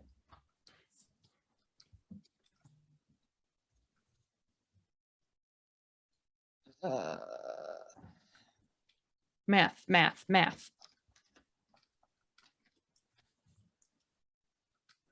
A success is what and above? Above 8. 8 and above. 1 success. 1 success. You rush out. Not gotta avoid puddles of rain and everything, but it's, you picking up speed. Your companions behind you. You immediately sense that you're being followed, and this lumbering figure is starting to run behind you. I see my companions behind me. I'm like, leave me. It's not after you, it's after me. They dart away from you into opposite directions. It ignores and I them just keep throwing. and runs, and you run faster. The thing that is lumbering behind you stretches its hand. I need to make either an athletics and dexterity, or use acrobatics instead. There's no acrobatics. And but athletics. I do have athletics. Okay, so athletics and dexterity. Yep. Okay. I should just save command rolling 7d10. Another just one success. If the thing, you see that it extends its hand and it elongates towards you, just almost as it's throwing. You jump at the last second, and what you notice on the floor is wet sand. You keep up the pace. You have this long alley ahead of you. There may be exits. You do see some like trash cans, trash compactors, some other ways and windows you could try. What do you want to do? Maybe you want to find another possible exit, or take the things you clearly see. I do have knowing which way to go for survival. At this point in time, you don't. This time I don't. Okay. At this point in time, you are still a cat. I'm still a cat, so I don't have this experience. Oh, gotcha. That makes sense actually how that translates. Cool. So what are my 2 options again? Sorry. You can clearly see like big trash cans, or like big containers. There are, like emergency ladders you can try as a cat to climb. There are broken windows that seem a bit dodgy, like you could get hurt. And those are the things you can clearly see. There may be other things and other possibilities, but you cannot see them clearly unless you wish to spend some time looking around. Now, so I want to head right for the trash cans, and I want to just when I get to them, I want to push them in the way so they slow whatever's coming after me down. Well, I will allow you to do this either as a strength and athletics, or you can even use brawl to kind of kick it, punch it, headbutt it as a cat. There's no brawl.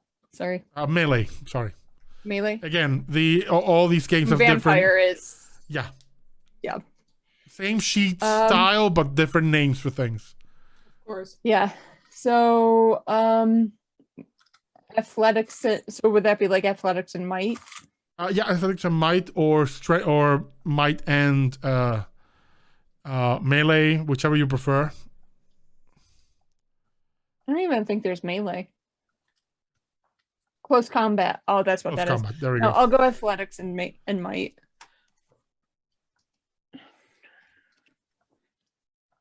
A learning process. Yay. Ooh.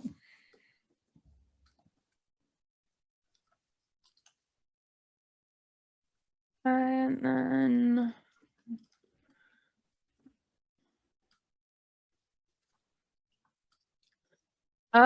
so 2 successes. 2 successes. You push this trash can down, and it spills and rolls. And I've rolled for them to see if they can avoid it. They can't. They trip over the trash can and fall into the goopy, disgusting, slimy trash. And as they fall, they lose cohesion and lose that humanoid form. And while they're still moving, and now moving slower, it's just like a giant mound of sand that begins to crawl slowly, like even you see like a hand made of sand stretch, grab the floor and pull the rest of the mound with it. But it's still moving towards you slower now, giving you a bit perhaps of breathing room to, look for other exits or other avenues or make other plans. What is your next idea? So after I do that, I have like 2 seconds to like breathe just a little bit because yay, success. Yeah. And then I think I kind of like want to look around, see where my other escape plans could be, and just try to find the safest way out. Let's make this a cunning and survival roll. Okay. Cunning. Oh, there it is.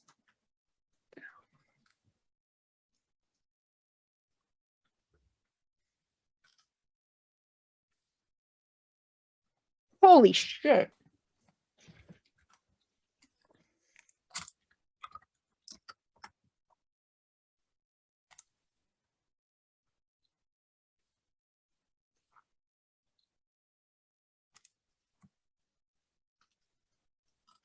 Talk about cat's luck. Oh Holy- my god. Okay, so we got 1, 2, 3, 4, 5, 6 successes. You immediately see again, there are those cracked windows leading into some buildings. There are some holes in the fence that lead you to like an adjacent patio. But with your excellent senses, you do notice there is something of a hole in the foundations of one of the buildings. A bit further ahead that would lead you into like a basement of some kind. It will be behind thick walls away from this thing. You could definitely go Make a in beeline there. towards that. You dash through there and dive in. I need you to make one last roll for me. I'm gonna give you 2 extra. I'm gonna give you 2 extra dice because of your big success right now. And it's gonna be a dexterity and athletics roll for me. I'm gonna put the difficulty of this at 3.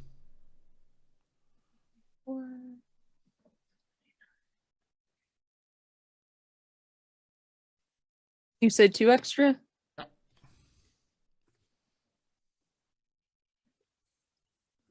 Okay. Oh.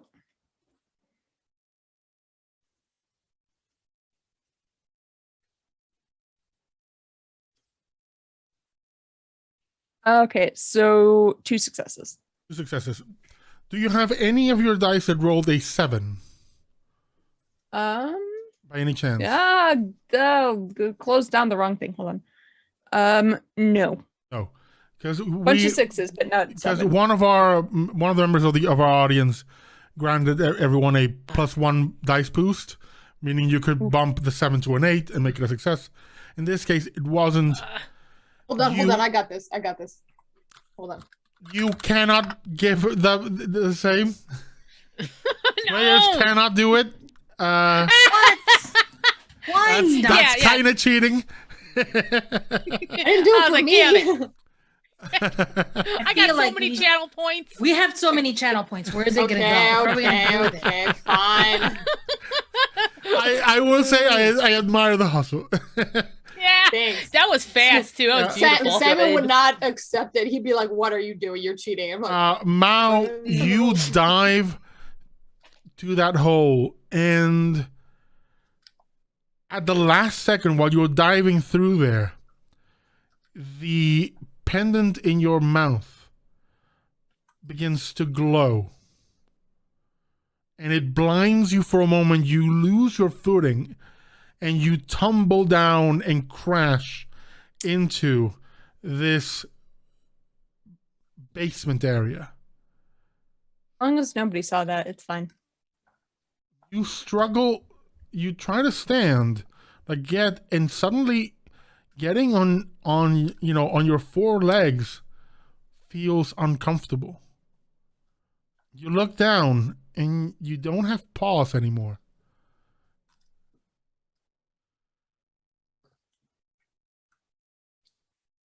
You also don't have fur. So light. You look around and the pendant is nowhere to be seen. And as you gaze around you, you are brought back from that memory to the present. And you're standing in front of a shelf with a pendant in your hand.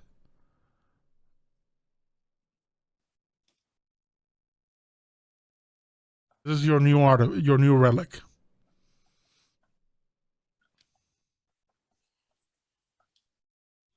This is the pendant of Bastet. It gives you access to the beast purview and allows you to transform into a cat. Nice. You can go Oh, I home. love That- this. Ooh, that's trouble. Ooh, yes. Oh dear Lord, that's what we need. The two of you. That one being a cat, Mindy just being Mindy. Yeah, we should knock that thing over. This is my new friend. She's a cat. They're a cat, and they're like, I don't Alright, know its mouth. If you imbue legend, you can Here's how it works. If you imbue legend, you can transform yourself into a cat. If you spend legend, you can transform more than one person into a cat. Oh no! They have to be willing though. Cat game. Mindy's Cat gonna be game. willing. 100%. Who is not willing to become a cat? Definitely not Hannah. That's true. Actually, Like, Samuel Samuel. probably. Samuel, come Samuel's on. the only Be a one. team player. Be a team player. We gotta Well, be cats. somebody's gonna We gotta somebody's do gonna keep cats watch now. while everybody else is a cat. You're like, Samuel will be the Just- one herding cats. Literally. No, he became said, literal. he was like, I was always hurting you guys. You guys being with this group was always hurting cats, but I didn't expect it to be this literal. aw. Just looking around. How did this happen? How is this my life now? Also, just for reference, they do turn into an Egyptian Mao. Like, their Of course. name literally is Mao. It's a pun on Egyptian Mouse. So they're a cute little gray spotted kitty when they do turn. Your like from inside your shawl, your dress, your companion, your creature, that mummified cat that looks incredibly creepy, kind of pokes their head out and goes, "Huh. I thought my shtick was a transforming thing." Well, now there's two of us. They don't know about you yet. And hides back in out of sight. Little cutie. Anna, you are ziplining and you feel the wind past you. And as it does, you are drawn back. And you are on the phone on a public payphone a long while ago when those things still existed. You're talking and you're hearing over the phone, Anna Banana, where are you?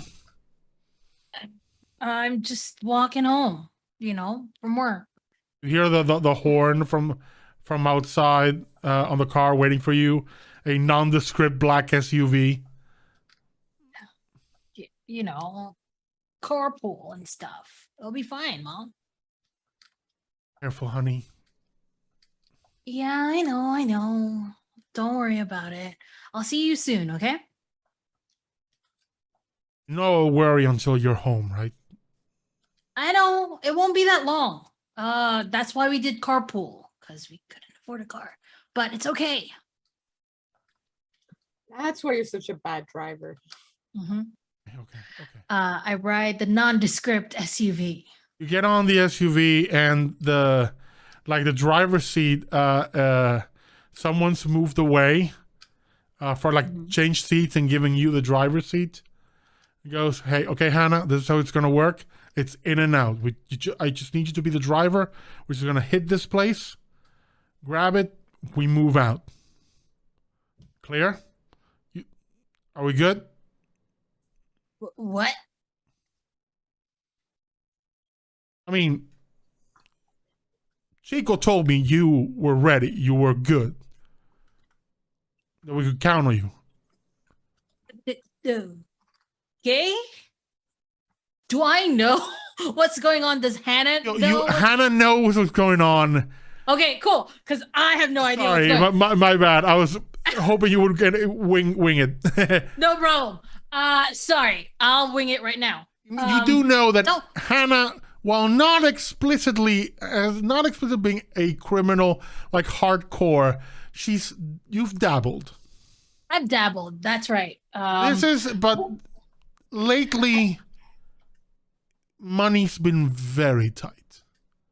And one of your neighbors, one of the shadier neighbors you have, a guy called Chico, who's the kind of guy that if you meet him in a dark alley in the middle of the night, you want to run. Right. But he's kind of sweet with your mom, with you, kind of like has that old mafioso vibe of I take care of my neighbors by giving their children questionable jobs. Sure. And that sounds like you just know that you were supposed to drive some building. people somewhere. All right. Now, when you got here, the people you had to drive somewhere were having like rolled up ski masks and AK-47s. So we're gonna rob a bank. Is that what we're doing? They're gonna rob a jewelry store. All right. It's fine. I'm just a getaway. It's cool. Yeah. Chico says I'm ready. I can do this. You take them to the jewelry store and wait outside. Cool. I keep the car running. The car running, and immediately, not just alarm sounds, shotguns ring. There's fire. This is nothing new for Hannah. She lives in a really bad neighborhood. There's always this kind of thing. It's just like, get in the car. That's the question. You begin to hear, you don't see them come out, but you begin to hear sirens coming closer. Do you wait or do you bug off? Chico's gonna protect me. It'll be fine. And then I leave. You leave. Okay. You bug out, and as you screech, I'm gonna make a roll. Oof. Sorry, man. Most of the police cars stop at the place, and this thing turns into a full-on hostage situation. While there's a couple patrols pursuing you. Wowza. Because it was kind of suspicious. I mean, sure. I need you to make pilot rolls. All right. With make your some pilot rolls. with your previous pilot score, which I'm guessing is 0. Excuse you. I didn't even add any pilot rolls to my XP. Oh, it's still 0. It's still 0. So flat out dexterity rolls. Sweet. Let's do this. Oh no, Hannah. I mean, Hannah's gonna die. It is what it is. Let's see. I'm actually need to update something because of Elliot's failure in the previous section. You have actually gained 1 momentum. Yay! What is my dexterity? 3. Oh yeah, I forgot about that one. 10. D10. I think that's what it is. Sweet. Hey, would you look at that? I got 2 successes. You drive through the city quite effectively, even though this is, for the most part, a new situation. A high pursuit. It's all the adrenaline. With police behind you. Where is Hannah thinking of going? Oh, Hannah's thinking of just trying to shake them and then going to a parking lot at an underground parking lot at Walmart. Okay. I don't know. At a Walmart, I guess. To shake him, this will be an opposed check. Cool. I'm going to roll for them, and we'll see who gets the highest. Awesome. This is also why President Hannah thinks she can drive, just because of this moment. I love. I did pretty good that one time. I'm pretty good that one time. I can drive. Cool. I know how much the cops got. Is it another just straight up dexterity? Yep. What is it that let me just roll first and see if I need to use anything. It'll be okay.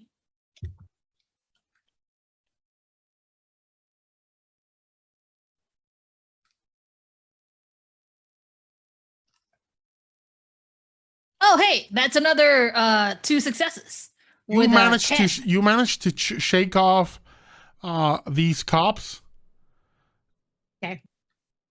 And get into that parking garage. I'm gonna need one more roll from you because you're essentially barreling into this parking garage at full speed.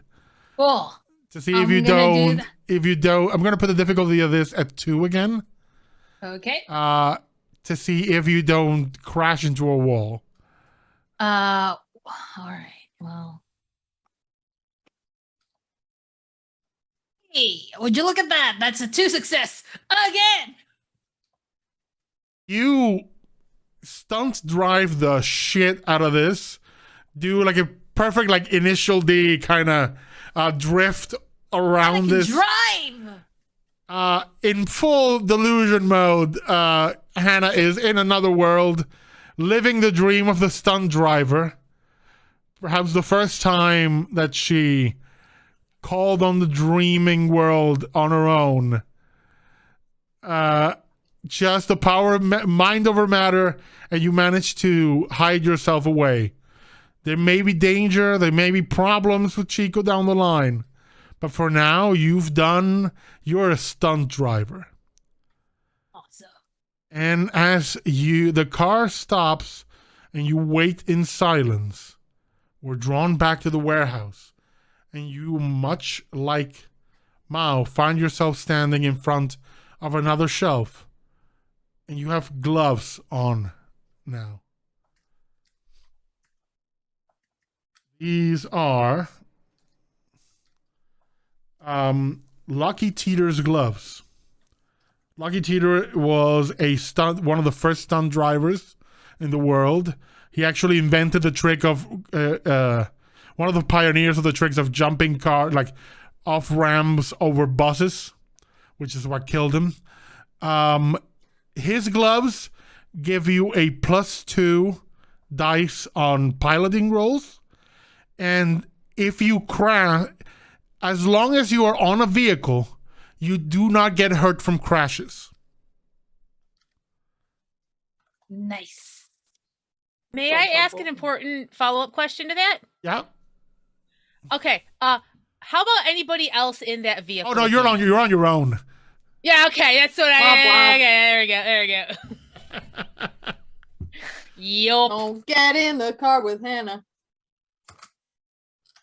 Hannah can drive better now. I have +2. I'll let you figure out how that can go in horrific ways.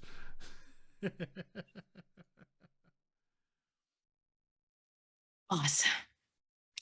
And that, I love Sarah. this because it really does explain why Hannah thinks they're a really good driver. Makes sense. A horrible, horrible sense. These flashbacks are just like, you know why Mom knows where to go? You know why Hannah thinks they're a good driver? Samuel, you've been slowly walking down these stairs, heading off into the lower floors where all the other shelves are, while your companions have been zipping and zooming around the warehouse. As you're coming down the stairs, your mind drifts back to your days as a city clerk. Just going down flights of stairs, carrying papers and packages and anything that you need. You are sitting at your desk, and your boss comes around and says, "Samuel, thank you, God, here. I have an emergency. I need you to do something for me.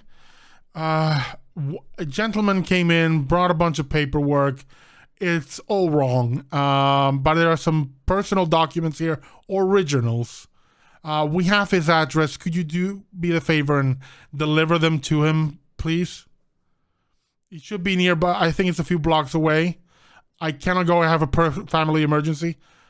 Deliver the papers. Yeah, just deliver papers to their door and come back.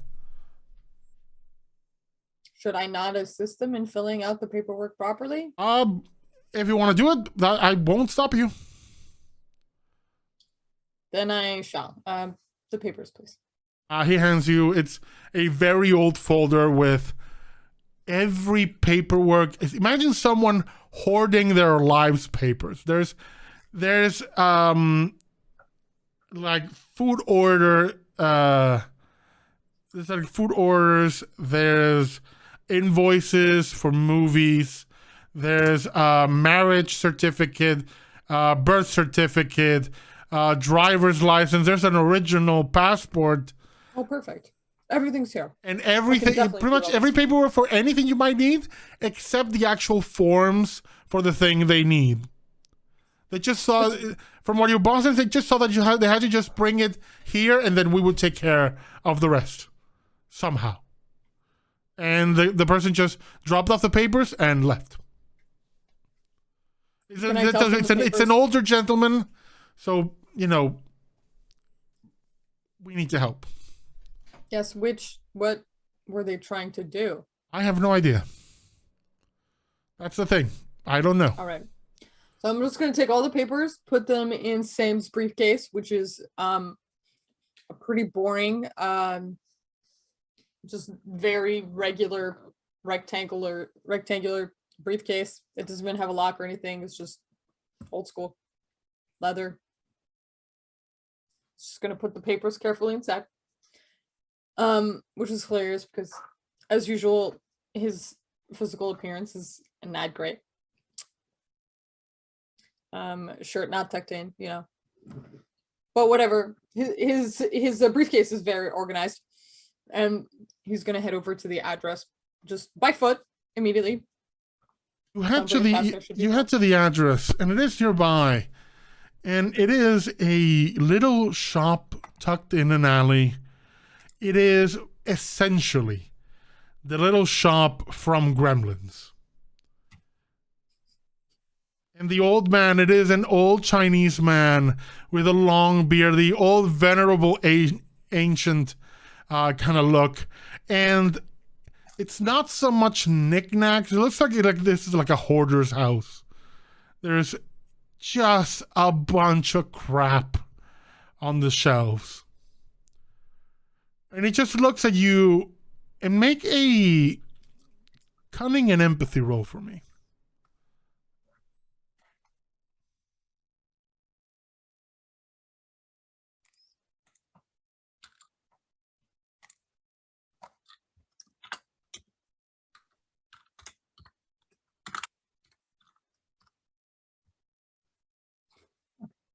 Three successes. This old man is looking at you, and there is a glint in his eye that current Samuel knows because he's seen it in those two terrible kids. This old man knows exactly what it is doing, and this that's just happened is not an accident. Of course it's not. Good afternoon, sir. I hear you need help filling out paperwork. I have brought your papers back. Thank you, Samuel.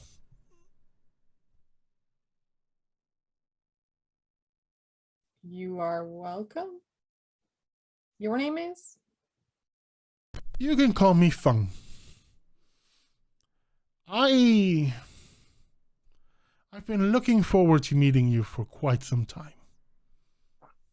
Meeting me. Yes. Why? I knew your mother. I'm a good friend of your father's. And it's time. My father? I mean, the paperwork took about 20 years to come through. And a few subdivisions held it in place. Red tape. But it's finally come through, and it's time. Time for what? Time for you to go through that door. And a door is there, a red door that wasn't there a second ago. Don't go through the red door. Sorry.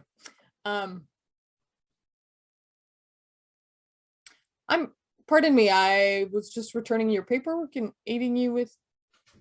Sorry, how do you know my name? Or through who that door. Go through the door, and once you come out the other end, I'll explain everything. All right. He's gonna take the folder of the guy's paperwork out and like put it on the table first, and then go through the door. Oh, by the way, if inside you see a cat, you know what? And he hands you a bag.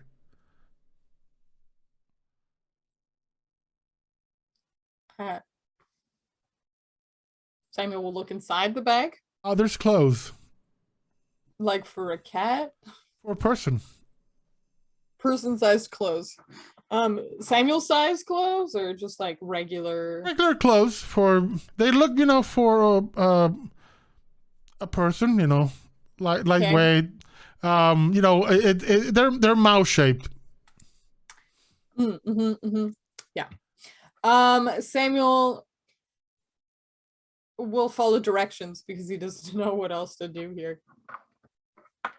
It's a strange event in his pretty boring life. I'll just go through the red door. With trepidation. Pushes it open. Open the door and you find yourself in a outside, like outdoors garden. You look behind you, the door is not there.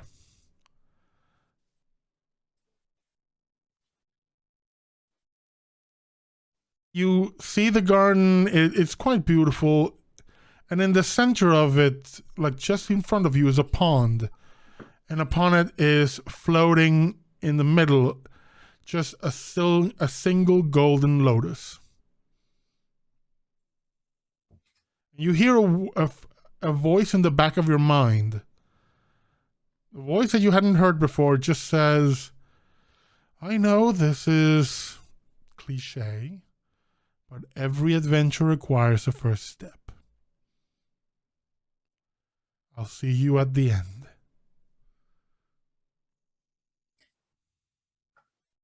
Samuel is going to take his shoes off and then set them both next to the pond, and then his socks off, and then put them inside his shoes, and then roll his pants up. And then he's going to step into the pond. You step into the pond, the water ripples, and you see the lotus roots underneath. And that golden lotus is still there.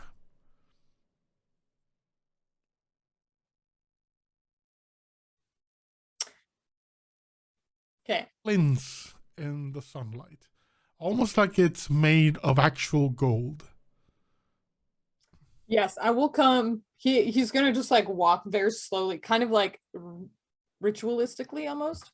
And just like cup underneath, and then try to pick it out of the water. You cup and you pick it up. And as it leaves, almost like that little moment of void in the water, as you take some of it and it drips back down. This weightless flower, metal flower, is in your hand, and then the floor gives way under you. And you fall into the darkness, and you return to the present, and you're holding a lotus. Though this one is our present. The present, though this one is silver. Okay. The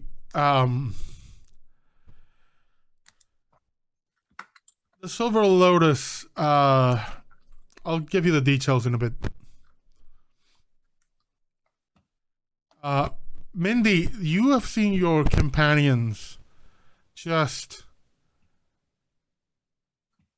walk off in like a trance.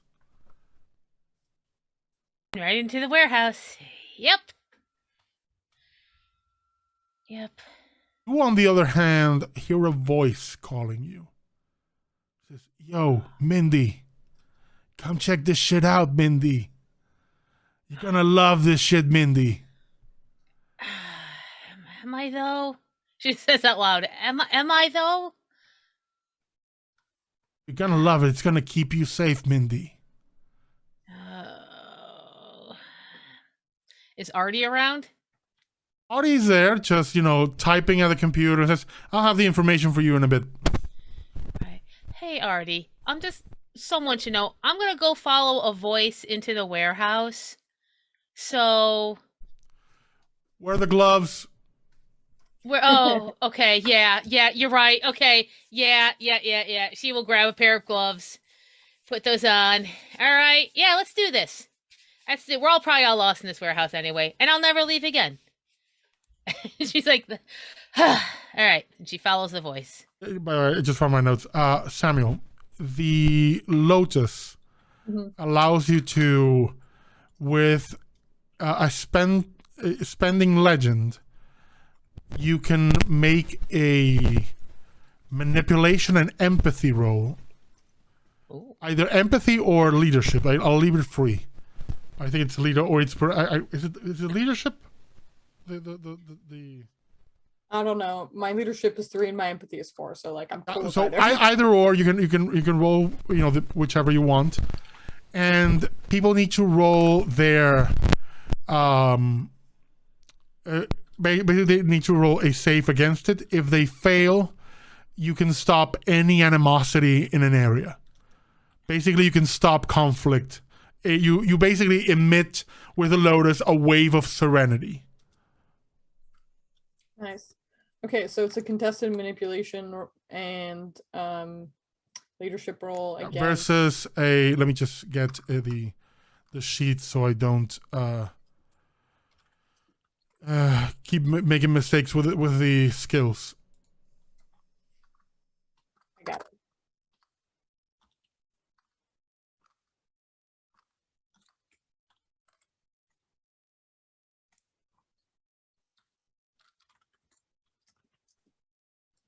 I'm all good.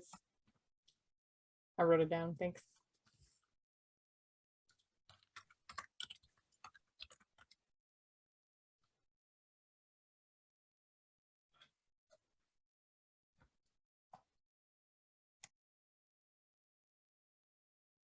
It's gonna it's against a resolve or composure, the highest of the two, and integrity. That's the save. You basically have the opposite of like the apple of discord, which is used to inspire hate. Which is in the warehouse, by the way. Of course it is. Mindy, you follow this voice. They're in 2 separate parts of the warehouse. You can't have. Yeah, you're all in completely different. Yeah, of course. The apple and actually the apple. The apple is actually in the dark vault, which is the most secure area, like under protection, because there's the typewriter that makes you want to kill yourself. The vault. You follow this voice, and eventually the voice changes. And it's no longer, Mindy, come check this out. It's Madeline. Madeline. What? It's time. You need to hurry. We don't have all day, Madeline. And you're back and you are 10. No. And you are home Christmas, maybe? Though no one could tell, there are no decorations. You're just likely going to a dinner. Your parents wanting to go. Business, probably. Your dad is hurrying you. Of course, that means your mother is hurrying you. You keep hearing, Madeline, hurry up. Coming from your mother. What is keeping Madeline from rushing? She was working on a coloring page, and it was really coming together real well. Like, she had the whole 64 color Crayolas, with the sharpener in it. So, it was just kind of like on her stomach. She hasn't put her shoes on yet because they are uncomfortable and ugly, frankly. And she was just kind of like, listening to some music, coloring. It's nice to have time alone. That she doesn't have that at school. She's always sharing spaces with people, so she was just really into that. She just wants to finish. Like this little coloring book you got a couple of days ago. It was a present along with the crayons. The crayon from your uncle. It's always, the package always says Uncle L. yeah. And they're always thoughtful gifts, but you know that every time you get a present, your dad gets really, like, his mood changes. And like, when his mood changes, your mom's mood changes. And it's never pleasant for you. No, but the gift is good. The gift He's is the great. only one who gives good gifts. Yeah. Mom and Dad don't give. Mommy and Daddy. I don't want to call them that. It's so ridiculous. They don't give good gifts like these shoes, which are horrible and tacky, and I'm gonna die. Your mother knocks on the door and says, Madeline, sweetie, Yeah. get your shoes on. You can finish drawing later. Make a cunning and empathy roll for me. And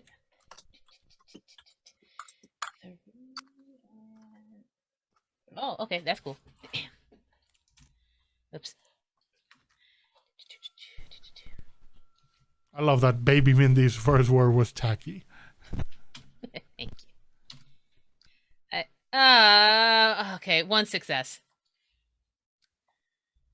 You're hearing your mother call to you, and you hear from just outside. You think they assume they're out of earshot, and you hear your dad telling your mom that, "Isn't the girl ready yet?" I'm going to ask you, Mindy, how many times, on average, has your father called you by your name? Or just referred to you almost in third person as the girl, the kid? Yeah. Mostly, I mean, she's sure he's called her by her name. I mean, he's, her dad, so he would have to.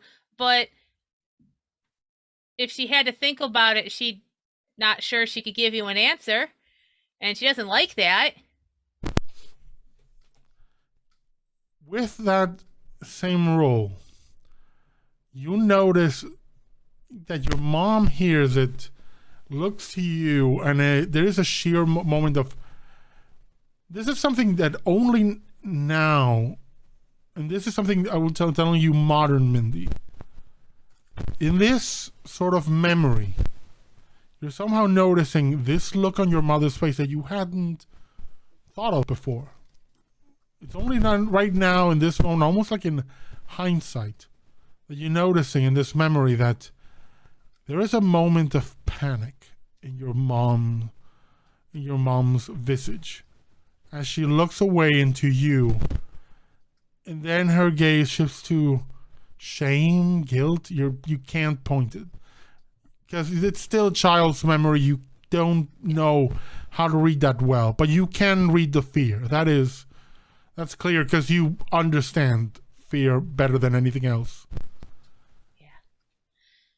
Yeah. There is that moment, and it's like, and she turns and says, "We'll be ready right away," and smiles.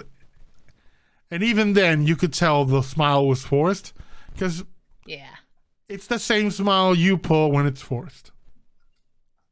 Yeah, I think she would sense that shift, and she just stops and puts her shoes on, like without hesitation. She just puts her shoes on. She's like, "Okay, Mom, it's okay. I got this. They're great. I love these shoes."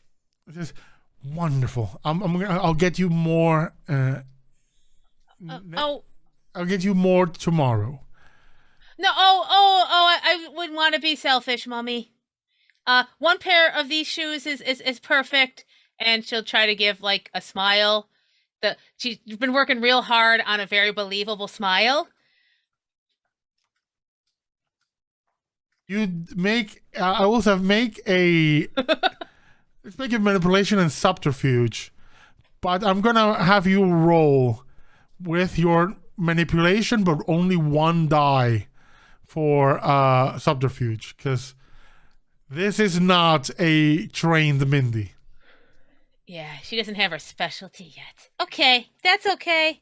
She's trying real hard. She's seen some of the best fake smilers. Okay, one success. Your mom clocks it and smiles, almost like you can see the humor, like she gets it. But as you step away, your dad, who's an imposing man, like very, thick built, in a business suit,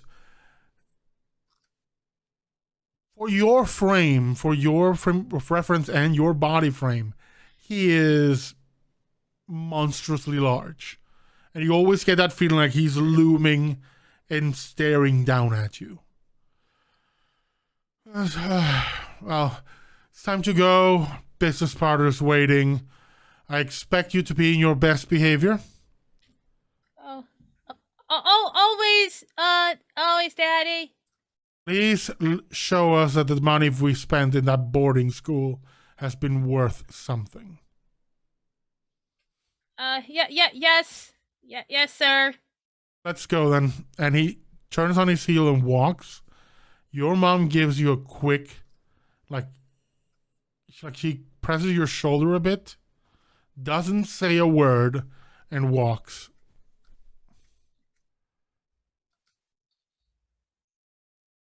Mindy follows a little behind, but she's not trailing. She's just, this is now you get through the incredibly boring party, and it won't end until it starts. So she just goes into like kid Mindy mode, where she just stays in her and she's just like, hey, I'll just be real quiet.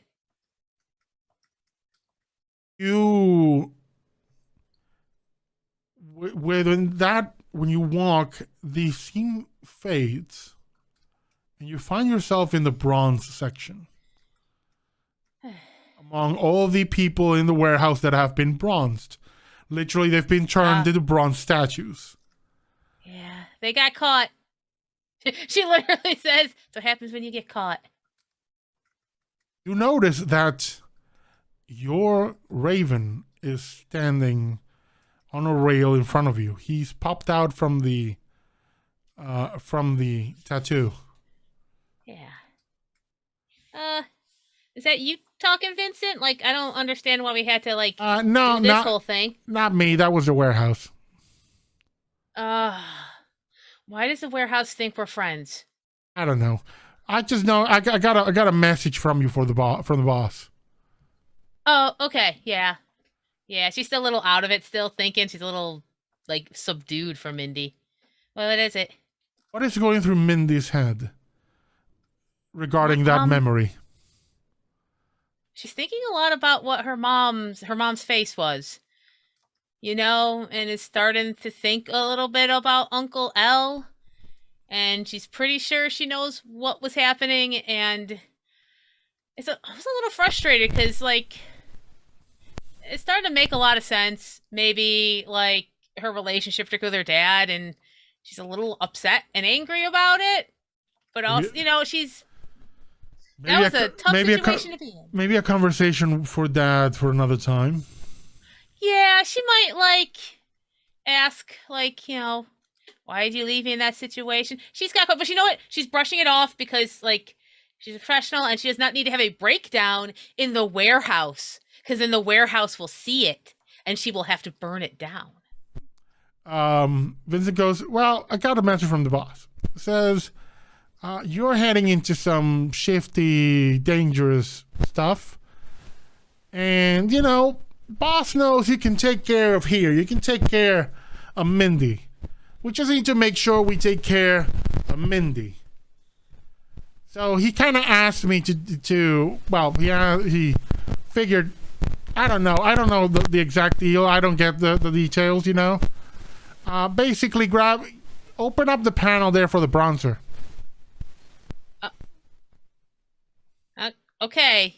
Okay, so here's the thing, Vincent. I know occasionally you do like to prank me, and it is hilarious, but, like, I need to know that this is... Yes. Open the panel. I'm not joking. Okay. Okay. All right. And she cautiously will open the panel. You open the panel and find inside what looks like a medallion. She, with her gloves still on, will reach for the medallion. And the medallion has just a big M on the front, just embossed on it. That's pretty slick. I mean, it would work great for me. I am Mindy. On the back, there's inscribed number 1 daughter. Oh. Oh, she'll hold it, right? And she'll just say out loud, not knowing if she's heard or not, okay, but we still need to have a talk. Who are you talking to, boss? Talking to Dad.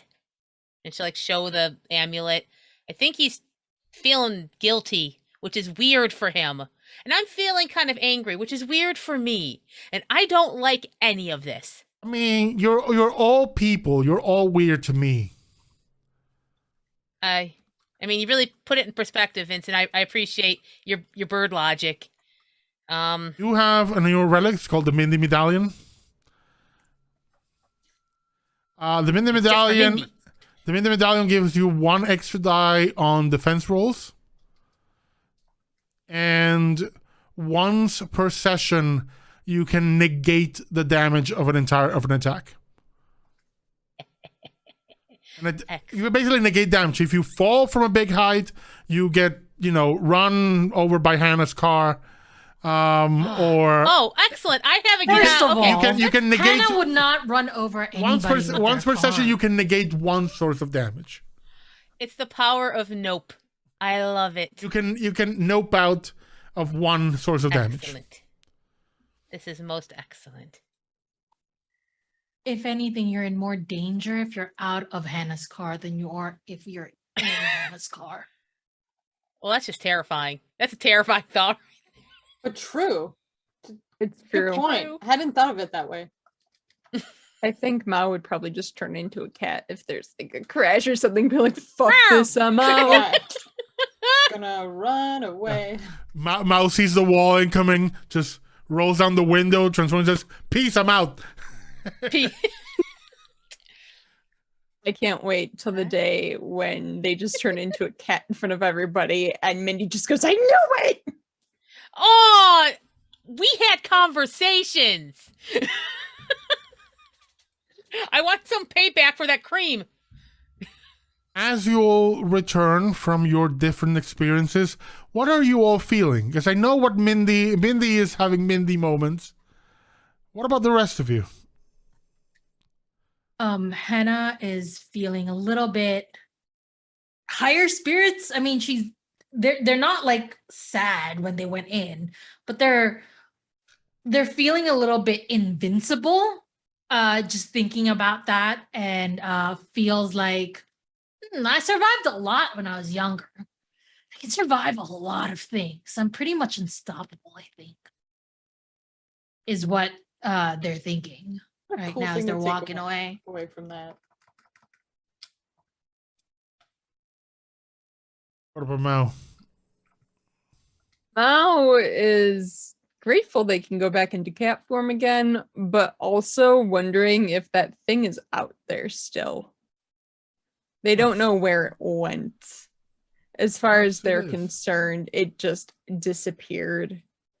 And they're trying not to think about that as they just walk back. and they're debating whether they should just fuck with everyone and just turn into a cat in front of them or wait for the right moment. But where's the fun in that? So they're just gonna walk back, kind of like trying not to think about the human shadow sand monster. And Samuel? Samuel feels discombobulated. He's not a huge fan of like unexpectedly being in like liminal spaces. But the memory itself is like a pretty pleasant kind of like calm atmosphere. So he feels relatively grounded. And also that like clearly the warehouse has something about it that is sentient, but at this point doesn't seem bad, if that makes sense. Like he doesn't think it's trying to harm anybody. Four more or less different moods. Excitement. We're very different from each other, yes. Yeah.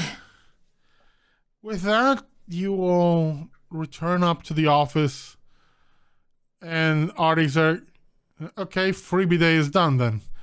Wonderful. And hands you all, each of you a folder. Says, so, I got my people on the field. They were tracking some news of, well, to put it mildly, people zipping and zooming around London like if they were cartoons. Like, I don't know, The Flash, or I don't really know comics. And it shows you footage of people running down like London streets in the middle of it, just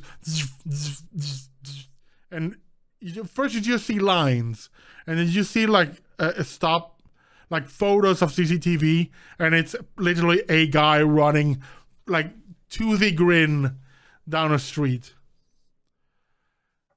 As my agents kind of tracked it down to a factory that's making a new drink, and it's the drink that's doing it. We're thinking something along the lines of a mixer or a vat or, you know, a container or something, or I don't know.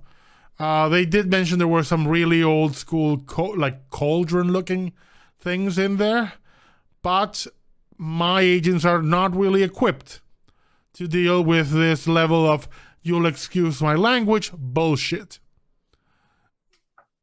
So, how about you take care of this? It seems like it's something you need, and you'll save me the trouble. Because if you all need it, doesn't mean it means I don't need to tag it and bag it and stuff it in the warehouse. So it's not my problem.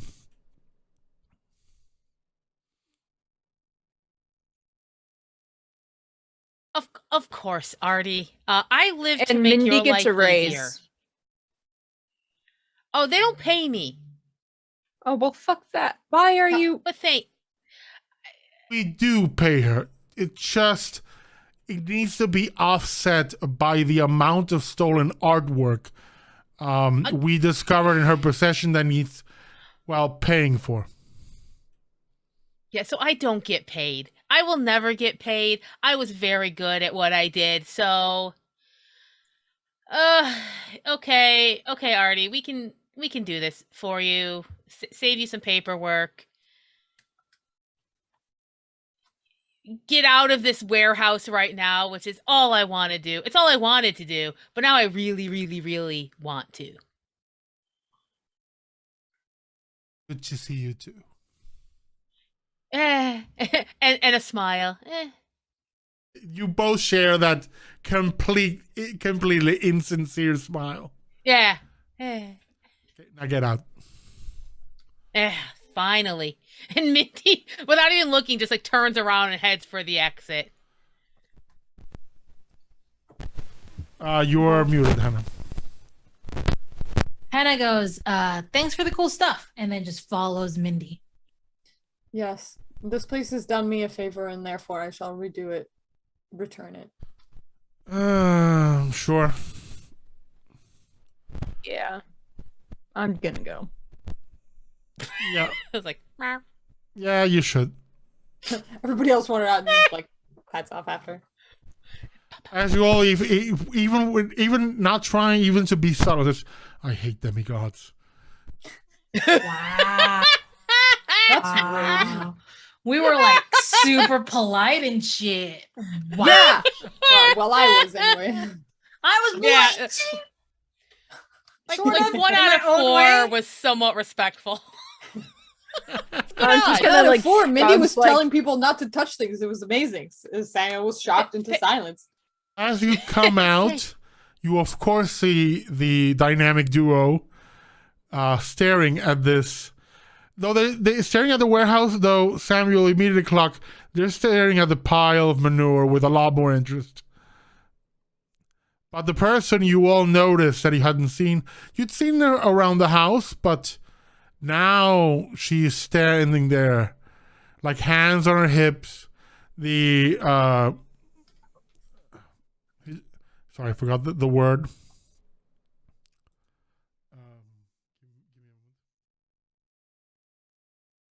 The hijab just like flaring, like moving in the wind. And Samuel, you know this look. Samira's just staring there. She's found a cause. You see that her mum, like the tax dollars.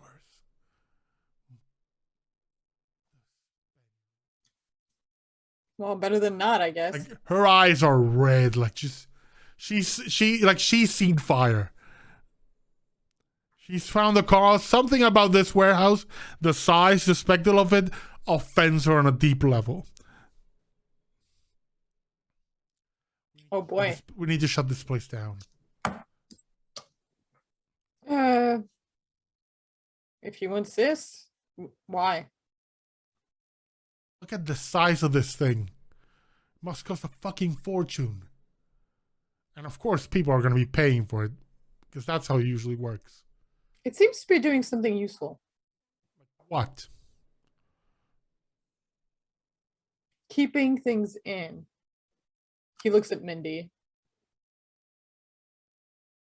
Mindy, I will tell you, you know that the people around the town nearby think this is an IRS warehouse. Yes.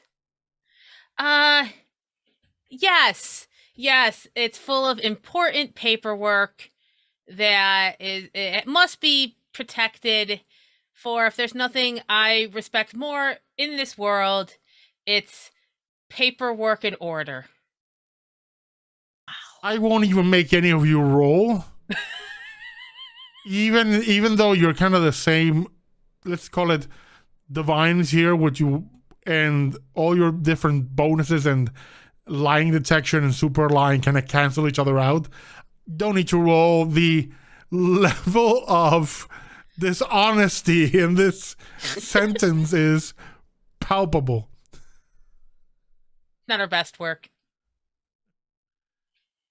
It just glares at you, says, I'm going to do research. And then turns on her heel and walks back into the mobile home.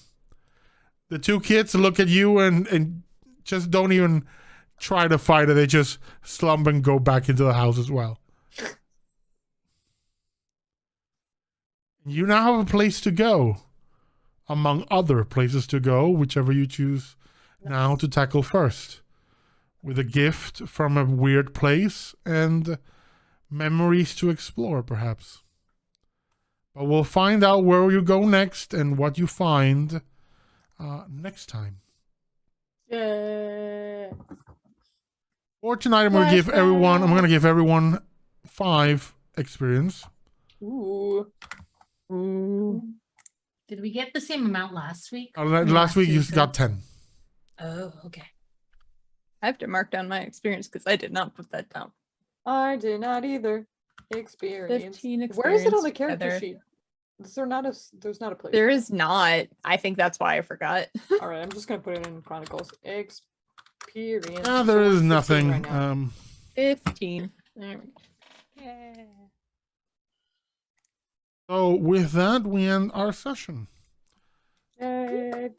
Starting to explore Backstories. those backstories and Yeah. I'm just gonna say, don't expect at the end of every flashback there's gonna be a goodie. Just being straight. No. There's not gonna be But a no, relic, a it's something creature. yet. I was gonna flashback all the time.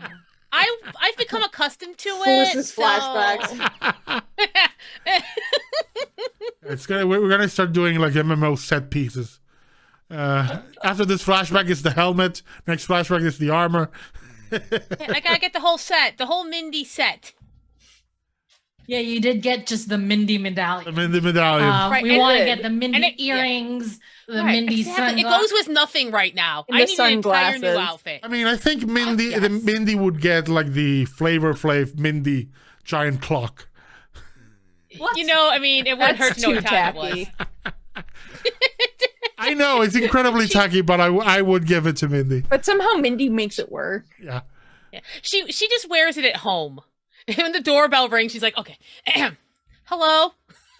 That's just the clock on my wall. It has a chain on it. It's weird. It's the perfect cover. Yeah, that's it for our session for tonight.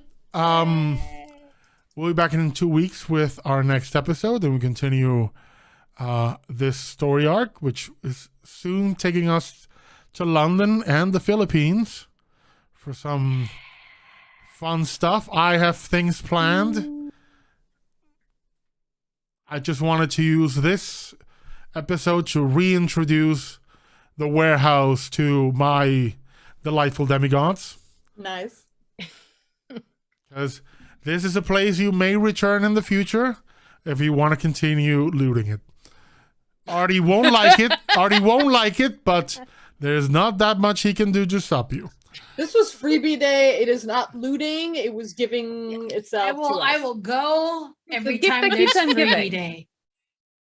Look, when we When get is- the poll. Hannah is mark it on the marking when calendar. Freebie day Yeah. is, Be, and to is be just like, specific, freebie day is what he calls it. Well, it's this time the every point year is, now. the warehouse decided to give us stuff. Yeah. We did not steal stuff from the warehouse. Damn. Oh. Even Oh. Mindy will agree to that. Mindy won't return to work for another year now. I'm not sure Samuel wants Mindy agreeing with him, but you know. All of a sudden, wait, do I have to make the wrong Next decision? Mindy time agrees with around, me. next time around, you'll just have to walk out carrying the giant pyramid. You gotta have goals. One day. So yeah, again, that's all for us for tonight. Thank you all for joining us. Before we go, I'll just go around the room again and we can tell you who they are, who they were playing, and where you can find them in the dark corners of the internet. So, Glyza. Hey, I'm Glyza, they, them. I am a person of many hats. I am a podcast host. I am a writer. I'm a variety streamer. I'm a talk show host. And I'm a TTRPG personality. And this week, in the next couple of days, you will find me in the following shows. I'm pulling up my calendar right now, actually. Sunday, you'll find me at Rerolls of twitch.tv/rerolls for Iridian Nights, where I play Dewdrop the Genasi. On Tuesday, you'll see me at Girls Run This World, where I play Kyria, the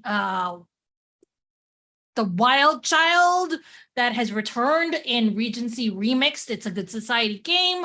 On Wednesday, you'll find me at Kira858, where I am also a demigod in Gods of Color. On Thursday, you'll also find me at Atomic Zero playing Moira, the space ninja with, you know, a scholar that suddenly turned into a space ninja. And Friday is my trial run where I interview creators, players, GMs, and everything else in between. This week, I will be interviewing the amazing Eliza Pearl. So keep an eye out for that. It's going to be on Never Ending. So it's going to be twitch.tv/be-never-ending. But other than that, I am also here every other Friday playing my my mess of a preschool teacher, Hannah Reverie. You can find all of that stuff just by looking at my Twitter at @ClassicalLiza or following me on, like, checking out bio.link/@ClassicalLiza to find everywhere that I'm appearing in. That's Now, who wants to follow that up? sorry. Do it. Well, Because I probably have the next most stuff to say. Yeah. Hi everybody, I'm Elliot. I played Mao today. You can find me on the internet at Chaos Elliot, where all my random bullshit goes. And then if you want the organized chaos, you go to Chaos Them. And tomorrow I will be on, oh my god, I will be on Comfort Carrion Studios for their charity stream. It is going to be the game that my friend Zeke runs. It's called Chroma, and it's going to be me. It's going to be Vin Vox, VA, Upgrade Moon, Twillick 43, and Zeke is Ezekiel. And it's going to be a good time. If you have watched me and Vin romance each other during the riot starts, we're going to do it again because Vin told me at the end of the series that they're not done with me yet. So we're going to do more romance. I'm excited. So yeah, and all the money that is going to be raised is going to be for the Trans Lifeline. And yeah, so that's tomorrow. And then Sunday we have my weekly Pathfinder game on the Bard's Playhouse, and I play an elf named Reese. They're awesome. They're a ranger with some very roguelike abilities. They might have Bastet actually as their as one of their gods. Funny enough, I made this character and them at the same time without really thinking about cats, and then I just made two very cat-like characters. So yeah, again, I'm on all the socials at Chaos Them, or then everything for personal Twitter is Chaos Elliot, and that has all of the above. But Twitter is honestly where you can find me, and Twitch when I stream sometimes. Boyd. Hi everyone, I'm Boyd. Thanks for joining us today. I had fun. I hope you had fun. Anyway, about me. I stream not very often right now because I've just got a new job and it's messy. But you can find me at VoidCat Gaming anyway. I'm also on Twitter, and on Twitter you can follow all of the stuff that I'm doing on other shows. You can find me here obviously every other Friday. You can find me at Weave the Tale on Sundays playing Thirsty Sword Lesbians, basically the opposite of Samuel. And finally, I make chainmail stuff, and if you want any Pride themed chainmail, I have a bunch of flags. If you don't see your flag, then feel free to just message me. I just haven't finished making all of the things that are possible because there are so many possibilities, just like there are so many types of people in the world. And here's the website if you want to take a look at it. I'm sorry, some of the pictures are tilted because Square for some reason just turns them because they want you to buy their like attached photo booth app. You know how it is. So yeah, if you want some gay stuff, hit me up. And otherwise, happy Pride, everyone. That's the best marketing pitch. If you want some gay stuff, hit me up. Actually, Yeah, right? Megan. Megan, you can find me on Twitter at Quainot, where I'll post when I'm doing stuff. Okay, so here's the pitch though. So the thing I do, Monster of the Week podcast, $2 creature feature, comes out every other week on Tuesday. Here's the deal. So we're about to drop episode 10, then 11 and 12. You know when like stuff has been brewing and then like it hits the fan? These last 3 episodes of this arc is everything coming. There's consequences to action, possible betrayals. There is a fight. There is a ferret deer tentacle creature that shows up. There's everyone's past comes in and just blows up, and it's fantastic. It's the good stuff. You know when it's the good stuff when you're like, this is why I play games. It's all there, but in beautiful hour and some change episodes, so you can just listen to it and think about how are these characters even supposed to save the world? They can't save themselves. It's magnificent.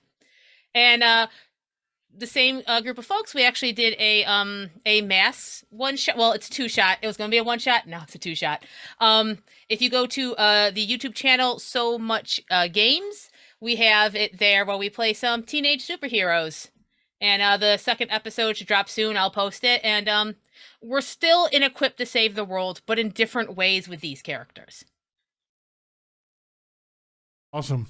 Only thing I can say, as I mentioned previously, next week on Friday, and we'll be after that alternating with RPNauts, we'll be relaunching our Vampire the Masquerade game, Kind and Country, with, as I mentioned, our Luchador Gangrel. It's a Luchador Gangrel, an OnlyFans Toreador, a serial killer Malkavian, quota maybe. I don't know. They're kind of iffy, and the very stern. I don't have time for your bullshit, Caitiff. And this Sunday at 1 p.m. EST or 6 p.m. British Summer Time we're starting in season 2 of my D&D campaign, Ether Seed Cycle of Stars. The end of the previous season, our party joined a multinational organization that is essentially an adventurers guild, but imagine that in a modern era. So it's a big organization with lots of rules and lots of stuff, and maybe not as straightforward as they think, but we'll find out. I hope to have at least one Mulan style training montage in every session, but we'll see what happens. Again, thank you all for joining us, especially if you're in Europe and like me, this is after midnight. For the rest of you, thank you all. Hope you had a good time, and we will see you next time. Bye.